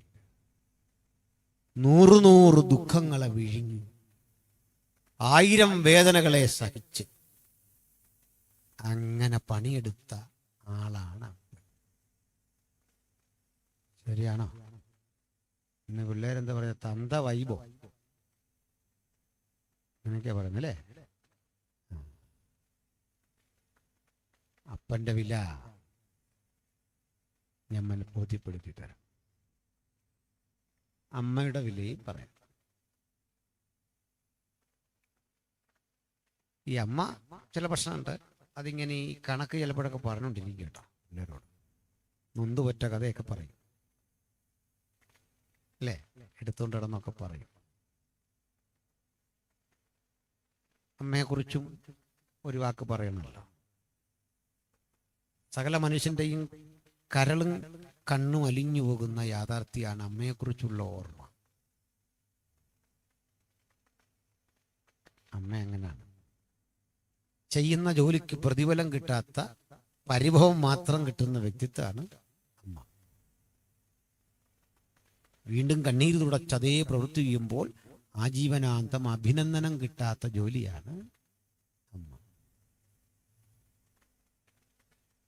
ഏഴാച്ചേരി രാമചന്ദ്രന്റെ അമ്മ എന്നൊരു കവിതയുണ്ട്. പിയാക്കോസ് ഭാഷ കറിയോ എന്നറിയത്തില്ല. ഇടതുപക്ഷ കവിയ ഏഴാച്ചേരി അമ്മ. അതിൽ അദ്ദേഹം പറയുന്നത് അമ്മ സഹിക്കുന്നത് ഭൂമിയോളമാണ്. പകരം അമ്മയ്ക്ക് കിട്ടുന്ന ദുഃഖം മേഘവാതിൽ പടി വരെയാണ്. മേഘത്തിന്റെ വാതിൽ പടി വരെ മക്കൾ അമ്മയ്ക്ക് തിരിച്ചു കൊടുക്കുന്നത് ദുഃഖമാണ്. ഒത്തിരി അർത്ഥവത്താണ്. ജൂണിലെ രാത്രി മഴയുടെ പഞ്ചവാദ്യം കേട്ട് മക്കൾ ഉറങ്ങുമ്പോൾ ഉണരാതിരിക്കുന്നതാണ് അമ്മ. നായ്ക്കൾ കുരച്ചും കടിച്ചും മക്കൾക്ക് നേരെ ചീറിയെടുത്ത് വരുമ്പോൾ സംരക്ഷണമൊരുക്കുന്ന കവചമാണമ്മ. ഏഴാച്ചേരി പറയുന്ന ആ കവിതയിൽ ഏറ്റവും എനിക്ക് ഹൃദയസ്പർശിയായി തോന്നിയ ലൈൻ ആദ്യത്തെ തന്നെയാണ്. ഭൂമിയോളം പൊറുക്കുന്നവളെങ്കിലും പകരം നിനക്കായി മേഘവാതിൽ പടിവരയ്ക്കും സങ്കടം തന്നേ, എങ്കിലും നീ ചിരിക്കുന്നു പർവ്വത പച്ചകൾ മീതെ. പരസ്യമാണ്, ബാക്കി പാടായിരുന്നു, നേരമില്ല. മേഘവാതിൽ പടിവരെ അമ്മയ്ക്ക് സങ്കടം. അപ്പന്റെ നേച്ചറും മറ്റും. അപ്പൻ ഇങ്ങനെ കരച്ചിലൊന്നുമില്ല, അമിതമായ ആഹ്ലാദ പ്രകടനമില്ല. മക്കൾ ജയിച്ചോ? കണ്ട ചെറുക്കനോർക്കും മോളോർക്കും അപ്പനും ഇത്രയും ജയിച്ചിട്ടും അപ്പനെന്താ ചാടാത്തെ? ബാക്കിയുള്ളവരെല്ലാം തുള്ളിച്ചാടുക. അപ്പൻ്റെ സന്തോഷം കാണണേ. അപ്പൻ ടൗണിലേക്ക് പോയ വഴിക്ക് നീ ഒന്ന് ചെന്ന് നോക്കണം. അപ്പം നാട്ടുകാരോടെല്ലാം ഓടി നടന്ന് പറയാന്ന്, മോള് ജയിച്ചു കേട്ടാ. വീട്ടിൽ സന്തോഷമില്ലെങ്കിലും പോകുന്നിടത്ത് അപ്പനത് പ്രകടിപ്പിക്കുന്നുണ്ടോ? നിങ്ങൾ അറിയാത്ത സ്വന്തം അമ്മ മരിച്ചു കിടക്കുന്നിടത്ത് അപ്പന് കരയാൻ വയ്യ. അപ്പൻ കരയുന്നത് ആരും കാണാതെ രാത്രിയില. കണ്ണീരുകൾ തടഞ്ഞു വച്ചിരിക്കുന്ന അപ്പൻ, ആഹ്ലാദം വേണ്ടെന്ന് വെച്ചവൻ അപ്പൻ, ആഹാരം വേണ്ടെന്ന് വെച്ചാൽ അപ്പൻ. പക്ഷെ അപ്പനെ കുറിച്ച് മക്കളുടെയൊക്കെ ഒരു ധാരണ, വിശേഷിച്ച് ആ മക്കളുടെ ധാരണ, ഇയാളൊരു മഹാക്രൂരനാണ്. നമ്മുടെയൊക്കെ പിള്ളേർ ചോദിക്കുകയല്ലേ, പപ്പ ഇന്നെങ്ങും പോകുന്നില്ലേ? നമ്മളുണ്ടെങ്കിൽ ഏതാണ്ടൊരു സ്വാതന്ത്ര്യക്കുറവല്ലേ. ഈ അപ്പൻ ആരാണെന്ന് അറിയണമെങ്കിൽ ഈ കുഞ്ഞ് പഠിക്കാനായിട്ട് വിടുന്നു. നേരെ ബാംഗ്ലൂർ പോവാ. നിങ്ങൾ അവനെ കൊണ്ടുവിടാൻ അടുത്ത റെയിൽവേ സ്റ്റേഷൻ എനിക്കൊന്ന് കോട്ടയം തോന്നുന്നു, റെയിൽവേ ഉള്ളത്, അവിടെ കൊണ്ടുവന്നു. പിന്നെ തമിഴ്നാട് ഈ വഴിക്ക് പോലോ. ഈ റെയിൽവേ സ്റ്റേഷനിൽ ചെല്ലുന്നു, നിങ്ങൾക്കുള്ള സാധനങ്ങളെല്ലാം കയറ്റുന്നത് വണ്ടി വരുന്നു. അമ്മ കെട്ടിപ്പിടിച്ചു. ചേച്ചി പറഞ്ഞു കുഞ്ഞ് പഠിക്കണം കേട്ടോ. കൂട്ടുകാരൻ പറഞ്ഞു എന്നാ ആയിക്കോട്ടെ. അപ്പൻ മാത്രം അപ്പുറത്ത് മാറി നിൽക്കുക, കൈ കൊടുത്തു. അപ്പം കരയുന്നൊന്നുമില്ല, മുഖത്തിനൊരു മാറ്റമില്ല. ട്രെയിനിൽ കയറിയിട്ട് എല്ലാവരും ഇങ്ങനെ നോക്കി നിൽക്കുക. വണ്ടി ചുളം വിളിച്ചങ്ങോട്ട് പോകുമ്പോ അമ്മ നന്നായിട്ട് കരയാ. പക്ഷെ ആ തിരക്കിന്റെ വിടവിലൂടെ കണ്ണൊന്ന് പാളിച്ചു നോക്കിയാലൊരു കാഴ്ച കാണാം. ആരും കാണാതെ ഒരിറ്റ് കണ്ണീര് തുടയ്ക്കുന്ന. തിരികെ വീട്ടിലെത്തി, ഊണ് വെച്ചു, കഴിക്കുന്നില്ല. വെറും കാലിച്ചായയുടെ ബലത്തിൽ 2-3 ദിവസം കഴിഞ്ഞു. ഓരോ സായന്തനത്തിലും നിന്നെക്കുറിച്ചുള്ള ഓർമ്മയിൽ ഉറങ്ങാതെ തിരിഞ്ഞും മറിഞ്ഞും കിടക്കുന്ന അമ്മ ചോദിക്കും, ഉറങ്ങുന്നില്ലേ? കിടന്നു. ഭക്ഷണം വേണ്ടേ? ഞാൻ ടൗണിൽ പോയപ്പോ കഴിച്ചു. ഇതാണ് അപ്പൻ. ഈ സ്നേഹമൊക്കെ മനസ്സിലാക്കണമെങ്കിൽ കാലം കുറെ പിടിക്കും. അപ്പോഴേക്കും നമ്മളൊരു പരുവാകും അല്ലേ? അത് പ്രകൃതി നിയമമാണ്. എന്നാലേ ഇതൊന്നുമില്ലാത്ത സ്നേഹം മാത്രമായ ഒരപ്പൻ സ്വർഗത്തിലുണ്ട്. ആ അപ്പന്റെ ഏകജാതനായ പുത്രൻ ഇഹലോകത്തിലേക്ക് വന്ന് നമ്മെ കൊണ്ടും വിളിപ്പിച്ചു, സ്വർഗസ്ഥനായ ഞങ്ങളുടെ പിതാവേ. മനുഷ്യരാശി ഭയഭക്തിയോടെ, മുൻവിധിയോടെ, ദൂരത്ത് നിന്ന് കണ്ട് ഭയന്ന് വിളിച്ച ദൈവത്തെ, ഭയമല്ല വിശ്വാസത്തിന്റെ ആധാരം, സ്നേഹമാണെന്ന് പഠിപ്പിച്ചുകൊണ്ട് ദൈവത്തെ സ്വർഗസ്ഥനായ പിതാവ് എന്ന് വിളിക്കാൻ പുത്രൻ പഠിപ്പിച്ചത് എന്തുകൊണ്ടാണ്? മനുഷ്യനും ദൈവവും തമ്മിൽ അകന്നുപോയ ബന്ധം സ്വന്തം രക്തത്താൽ വീണ്ടെടുപ്പ് നടത്തി അങ്ങ് ദൈവത്തിന്റെ മക്കളാക്കി നമ്മളെ തീർത്തിട്ട് പറയാ, ഇനി അകന്ന് നിൽക്കരുത്, മാറി നിൽക്കരുത്. നീ ദൈവമായി കഴിഞ്ഞു. അവനെ കൈക്കൊണ്ട് അവന്റെ നാമത്തിൽ വിശ്വസിക്കുന്ന ഏവർക്കും ദൈവമക്കളാകാൻ അവൻ അവകാശം കൊടുത്തു, അധികാരം കൊടുത്തു. ആ അധികാരത്തോടെ വിളിക്കണം പിതാവേ. അടുത്ത് പറഞ്ഞു, നിന്റെ നാമം മഹത്വപ്പെടട്ടെ, നിന്റെ നാമം വിശുദ്ധമാക്കണമേ. നിന്നെക്കുറിച്ച് പറയുമ്പോഴൊക്കെ നീ എന്ന വ്യക്തിത്വത്തിന്റെ വിശുദ്ധിയും അന്തസ്സും ആഭിജാത്യവും കാത്തു സൂക്ഷിക്കാൻ എന്നെ സഹായിക്കണമേ എന്ന രണ്ടാമത്തെ പ്രാർത്ഥന നമുക്കിന്ന് പറയാം. ദൈവമേ, അങ്ങന്റെ പിതാവായിരിക്കുന്നു എന്നതാണ് എൻ്റെ അഭിമാനം. ജീവിതത്തിന്റെ സമസ്ത മേഖലകളിലും നിന്റെ മകൻ എന്ന നിലയിൽ, മകളെന്ന നിലയിൽ നിന്റെ നാമത്തെ വിശുദ്ധീകരിക്കാൻ അടിയന് കൃപ തരണമേ എന്ന് പ്രാർത്ഥിക്കണം. പോയിന്റുകൾ ഓരോന്നും വിശദീകരിക്കാനുള്ളതാണ്, സമയ പരിധി കൊണ്ട് ഞാൻ. അടുത്തത് ഇവിടെ പറയുന്നത്, നിന്റെ ഇഷ്ടം സ്വർലോകത്തിലെ പോലെ ഭൂമിയിലുമാണ്. എന്താ ഈ സ്വർലോകത്തിലെ ഇഷ്ടം? അതെങ്ങനെ ഭൂമിയിലാകുന്നത്? നമ്മൾ പ്രാർത്ഥിക്കുന്ന പ്രാർത്ഥനകൾ നമ്മുടെ ഇഷ്ടത്തിന് ദൈവം എങ്ങനെ വഴങ്ങും എന്ന്. പലപ്പോഴും അതാണ് നമ്മുടെ പ്രാർത്ഥനയുടെ പ്രശ്നം. ക്ഷമിക്കണം. ഇന്നിപ്പം മദ്യത്തിനും മയക്കുമരുന്നിനും ഒക്കെ എതിരെ വലിയ ക്യാമ്പയിനിങ് സർക്കാർ തലത്തിൽ തന്നെ നടക്കണം അല്ലേ? ഞങ്ങൾ ഇതൊക്കെ പണ്ടേ തുടങ്ങിയാണ് അല്ലേ? വർഷോത്തരായി. ഞങ്ങൾ ഈ MDMA എന്നൊക്കെ പറഞ്ഞ് തുടങ്ങിയ കാലത്ത് ഇങ്ങനൊരു സാധനം ആരും ഇവിടെ കണ്ടിട്ടില്ല. ഇതിനെതിരെ ശക്തിയുക്ത നിലപാടെടുത്ത് പ്രസംഗിക്കുമ്പോ ദയനീയമായൊരു കാഴ്ച കാണാം. ഈ TV ചർച്ചകളിൽ വന്നിരുന്ന് സംസാരിക്കുന്ന പല സംഘടനകളുടെ നേതാക്കന്മാരുണ്ട്. ഇവർക്കൊന്നും ഞങ്ങളുടെ ആർജവുമില്ല അവിടെ ഇരിക്കാൻ. എൻ്റെ മോനെ സ്കൂളിലെ NSS പ്രോഗ്രാമിന്റെ ഭാഗമായിട്ട് മദ്യത്തിനെതിരെ ഒരു തെരുവ് നാടകം സംഘടിപ്പിച്ച് അതിന്റെ പ്രോഗ്രാം കൊണ്ട് പോവാ.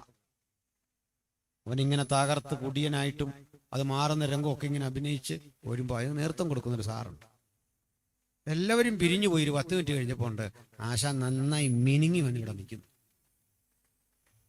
മോൻ വിട്ടില്ല, അവിടെ തന്നെ ചെന്ന് പുള്ളി അങ്ങ് പരിചയപ്പെട്ടു. ഒന്നുകൂടെ എന്തോ സാറേ ഇങ്ങനെയൊക്കെയാണോ എന്ന് ചോദിച്ചു. ശരിക്കും സംസാരിച്ചു. എൻ്റെ അല്ലേ മോൻ, അത് ചെയ്യാതിരിക്കും. അപ്പോൾ ഞാളെ പോലെ ഞാൻ ഈ പണിയില്ലെന്നോ. അപ്രായോഗികമല്ലേ പല പരിപാടി. മദ്യത്തിനെതിരെ കൂട്ടയോട്ടം. അല്ലാതല്ലേ വീടെഴുതാ ഓടുന്ന വഴിക്ക്. ഇങ്ങനെ ഓടിയിട്ടൊന്നും ഒരു കുടിയനും നിർത്തുകയല്ല. ഓടി എന്നുള്ളതല്ല, ഒരു വ്യായാമം കിട്ടുമെന്നുള്ളതല്ലാതെ ഒരു കുടിയനും അത് നിർത്തുകയല്ല.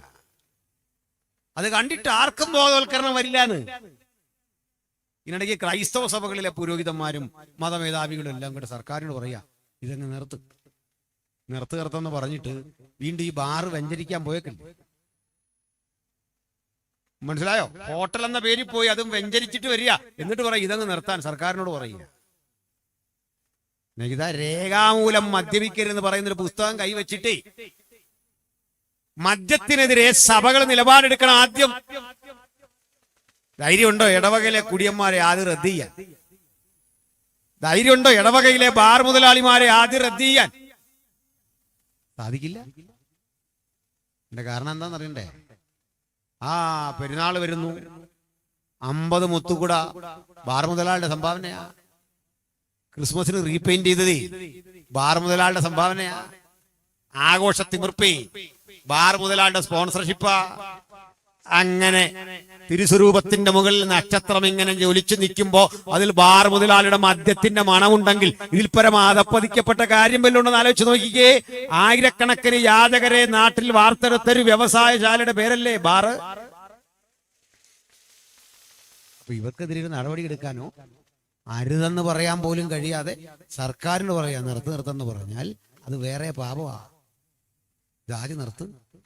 ഇവിടെ ഞങ്ങൾക്കൊരു നിലപാടുള്ള എന്തെന്നാ, ഞങ്ങൾ അറിയാതൊക്കെ കുടിക്കുന്ന വല്ലവനും ഉണ്ട്, ഇന്ന് നിർത്തി. ഒരു കാര്യം പറഞ്ഞേക്കാം, ശ്രീധരൻപിള്ള സാറ് പറഞ്ഞ ഞങ്ങൾ കേട്ടില്ലേ? BJPയുടെ നേതാവ് ഗവർണർ നമ്മുടെ ഇടയിലെങ്ങും പരമാവധി പരിശോധിച്ചിട്ടും മദ്യപാനികളില്ല. ഇത് നിയമം മൂലം മദ്യത്തിനും മയക്കുമരുന്നിനും പുകവലിക്കുമെതിരെ നിലപാടുള്ള ഒരു കമ്മ്യൂണിറ്റിയാ. സ്തോത്രം. ലോകം ഞങ്ങളെ ഒന്ന് പഠിക്കേണ്ടിയിരുന്നു. ഞങ്ങളുടെ കൊട്ടും തുള്ളലും ചാട്ടവും ഒക്കെ വിമർശിക്കുമ്പോൾ ഒരു മറുവശം കേൾക്കണ. കുമ്പനാടുള്ള നമ്മുടെ കൺവെൻഷന്റെ പ്രായം 100-ലധികം വർഷം കഴിഞ്ഞു. ഏജിയുടെ കൺവെൻഷനും അതേ കാലം കഴിഞ്ഞു. മുളക്കുഴ കൺവെൻഷനും അതേ കാലം കഴിഞ്ഞു. പ്രബലങ്ങളായ പെന്തക്കോസ്ത് കൺവെൻഷനുകളുടെ പ്രായം 1 നൂറ്റാണ്ട്. ഈ 1 നൂറ്റാണ്ടിന്റെ ചരിത്രത്തിനിടയിൽ ഞങ്ങളുടെ യോഗസ്ഥലത്തു നിന്നൊരു പെറ്റി കേസ് രജിസ്റ്റർ ചെയ്യേണ്ട ഗതികേട് പോലീസിന് വന്നിട്ടുണ്ടോ? ഉണ്ടെങ്കിൽ പറ. നിങ്ങൾ എന്താ ഞങ്ങളെ പറ്റി മനസ്സിലാക്കിയത്? ഹല്ലേലൂയ. ഒരു വെറ്റിക്കേസ്, ഒരു കത്തിക്കുത്ത്, ഒരു കിലിക്കുത്ത്, ഒരു തമ്മിലടി, ഒരു കള്ളവാറ്റ്, ഒരു ഏറ്റുമുട്ടൽ, ഒരു അധർമ്മ പ്രവൃത്തി, അതിന് കേസെടുക്കേണ്ടി വന്നു എന്ന് പറഞ്ഞ് പോലീസിനെ വിന്യസിക്കേണ്ട ഗതികേട് രാഷ്ട്രത്തിന് കൊടുക്കാതെ മാതൃകാപരമായി ഈ രാജ്യത്ത് പ്രവർത്തിച്ച് കാണിച്ച ഒരാദർശ സമൂഹമാ യേശുവിന്റെ അനുഗാമികൾ. ഹല്ലേലൂയ. എങ്ങനെ ആളിതിനകത്തോട്ട് വരുന്നെന്ന് പറഞ്ഞു തരിക. ഹല്ലേലൂയ. പോലീസ് ഇല്ലാതെയും അധികാരികളില്ലാതെയും ഈ വോളണ്ടിയർമാര് ഈ സ്ലിപ്പിങ്ങിനൊക്കെ കുത്തുന്നൊക്കെ അടുത്ത കാലത്താ. പണ്ടെന്നോ അതില്ല.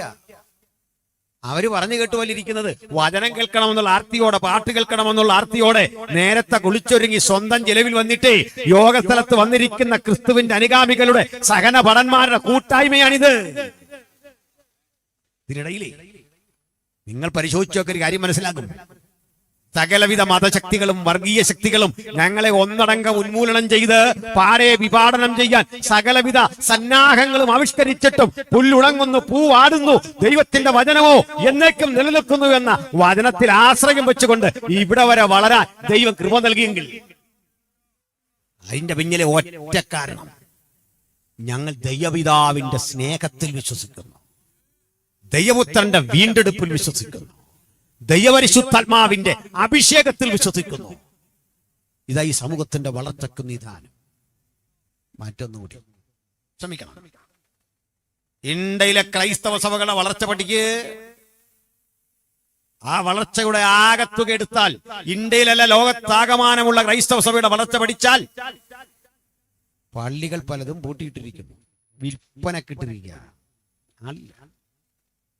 ഇതിൻ്റെ ഇടയിലും ഞങ്ങൾ ഹാളുകളില്ലാതെ വിഷമിക്കുക. ഉള്ള ഹാളിൽ ഇടയില്ലെന്ന്. ഹല്ലേലൂയ.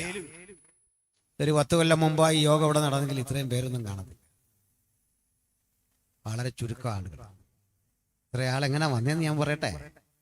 ഒരാൾ വരാനൊരു കാരണം, ആ 10 കൊല്ലങ്ങൾക്കപ്പുറത്ത് ഇതുവഴി ട്രാക്റ്റും കൊടുത്ത് തലങ്ങും വിലങ്ങും നടന്ന ഒരു പറ്റം പാവം മനുഷ്യൻ, ഒറ്റപ്പെട്ട ഇടങ്ങളിൽ യേശുവിനെ പ്രസംഗിച്ച നിഷ്കളങ്കരായ കുറെ പ്രസംഗകർ.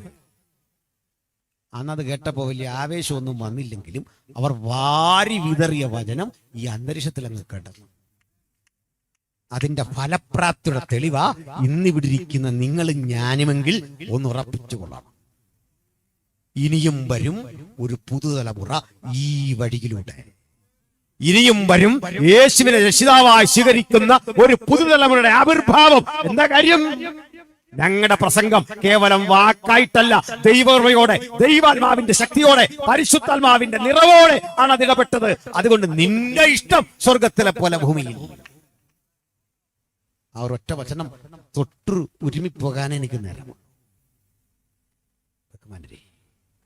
എല്ലായിടത്തുമുള്ള എല്ലാ മനുഷ്യരുടെയും ജാതി മത വർണ്ണവർഗങ്ങൾക്കപ്പുറത്തുള്ള വിടുതലാണ് ദൈവത്തിന്റെ ഇഷ്ടം. അത് വചനം പറയാ. ദൈവത്തിന്റെ ഇഷ്ടമോ നിങ്ങളുടെ ശുദ്ധീകരണം തന്നെ. ആ ശുദ്ധീകരണത്തിനായിട്ട് എന്താ ചെയ്തേ? തന്റെ പുത്രനെ ക്രൂശിൽ ഏൽപ്പിച്ചു കൊടുക്കാൻ പിതാവിന് ഇഷ്ടം തോന്നി. ആ രക്തത്തിലൂടെയാ നമുക്ക് വീണ്ടെടുപ്പ് ഇന്ന് രാത്രി സാർത്ഥകമാക്കി. ഈ വീണ്ടെടുപ്പ് ജീവിതത്തിലേക്ക് കരഗതമാക്കിയ സ്വർഗീയ ഇഷ്ടം നിങ്ങളുടെ വീട്ടിൽ, നിങ്ങളുടെ ജീവിതത്തിൽ, നിങ്ങളുടെ കുടുംബത്തിൽ അർത്ഥവത്തായി തീരും. വീടുകളിൽ നിന്ന് നരകസമാനമായ ജീവൽ പ്രതിസന്ധിയിലല്ലേ? ഒരു വിടുതൽ ആഗ്രഹിച്ചാരുണ്ട് ഭവനത്തിൽ? അല്ലെങ്കിൽ ഇവിടെ എനിക്കൊരു വിടുതൽ വേണം, എനിക്ക് ഈ കെട്ടുകളെ പൊട്ടിച്ചൊന്ന് ഇറങ്ങി വരണം. ആർക്കാഗ്രഹമുണ്ട്? ആഭിചാര കർമ്മങ്ങളുടെ മാന്ത്രിക ശക്തികളുടെ ഇരുട്ടിന്റെ കൂടാരങ്ങളായി അതപ്പതിക്കപ്പെട്ടു പോയ വീട്ടുകൾ പ്രാർത്ഥനയില്ല, ആരാധനയില്ല, ദൈവകൃപയുടെ വ്യാപനമില്ല, ചടങ്ങുകൾ മാത്രമായി ജീവിതം അവസാനിച്ചപ്പോൾ ഈ ദൈവജനത്തിന് വാഴാൻ, ദൈവപരിശുദ്ധാത്മാവിന് വാഴാൻ ഇടമില്ലാത്ത വിധത്തിൽ കെട്ടികിടക്കപ്പെട്ട ഭവനങ്ങളിലേക്ക് ഈ രാത്രി ദൈവജനത്തിന്റെ വെളിച്ചം, ദൈവ ആത്മാവിന്റെ വെളിച്ചം, ക്രിസ്തുവാകുന്ന വെളിച്ചം കടന്നു വരത്തക്ക വിധം ആര് ഹൃദയം തുറക്കും? ഒന്നുറപ്പിക്കണം.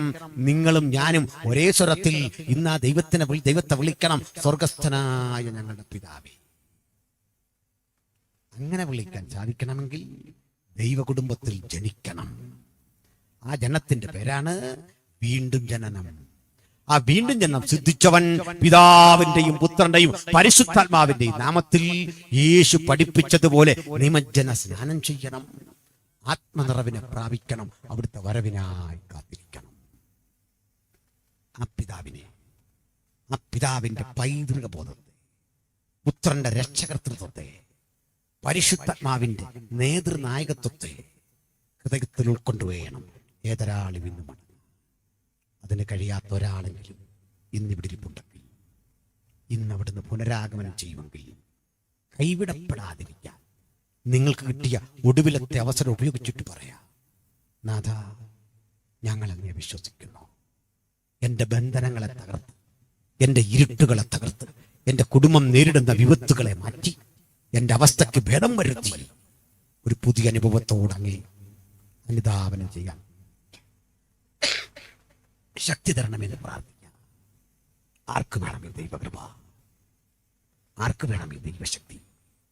എൻ്റെ കുടുംബത്തിലൊരു സമാധാനം, എൻ്റെ മകന് സമാധാനം, എൻ്റെ മകൾക്ക് സമാധാനം, ജീവിതത്തിന്റെ ഉയർച്ചകൾ, മദ്യം തകർത്തെറിഞ്ഞ കുടുംബത്തിന് ആശ്വാസം. പ്രിയരെ, ഒരു കൗൺസിലിങ്ങിനും, മുമ്പ് പറഞ്ഞ പോലെ ഒരു ബോധവൽക്കരണത്തിനും, ഒരു കൂട്ടകോട്ടത്തിനും, മറ്റൊരു തീരുമാനത്തിനും തരാൻ കഴിയാത്ത ഒന്ന് തരാൻ കഴിവുള്ള ഒരുവനേ ഉള്ളൂ. അത് കർത്താവായ യേശു ക്രിസ്തുവാണ്.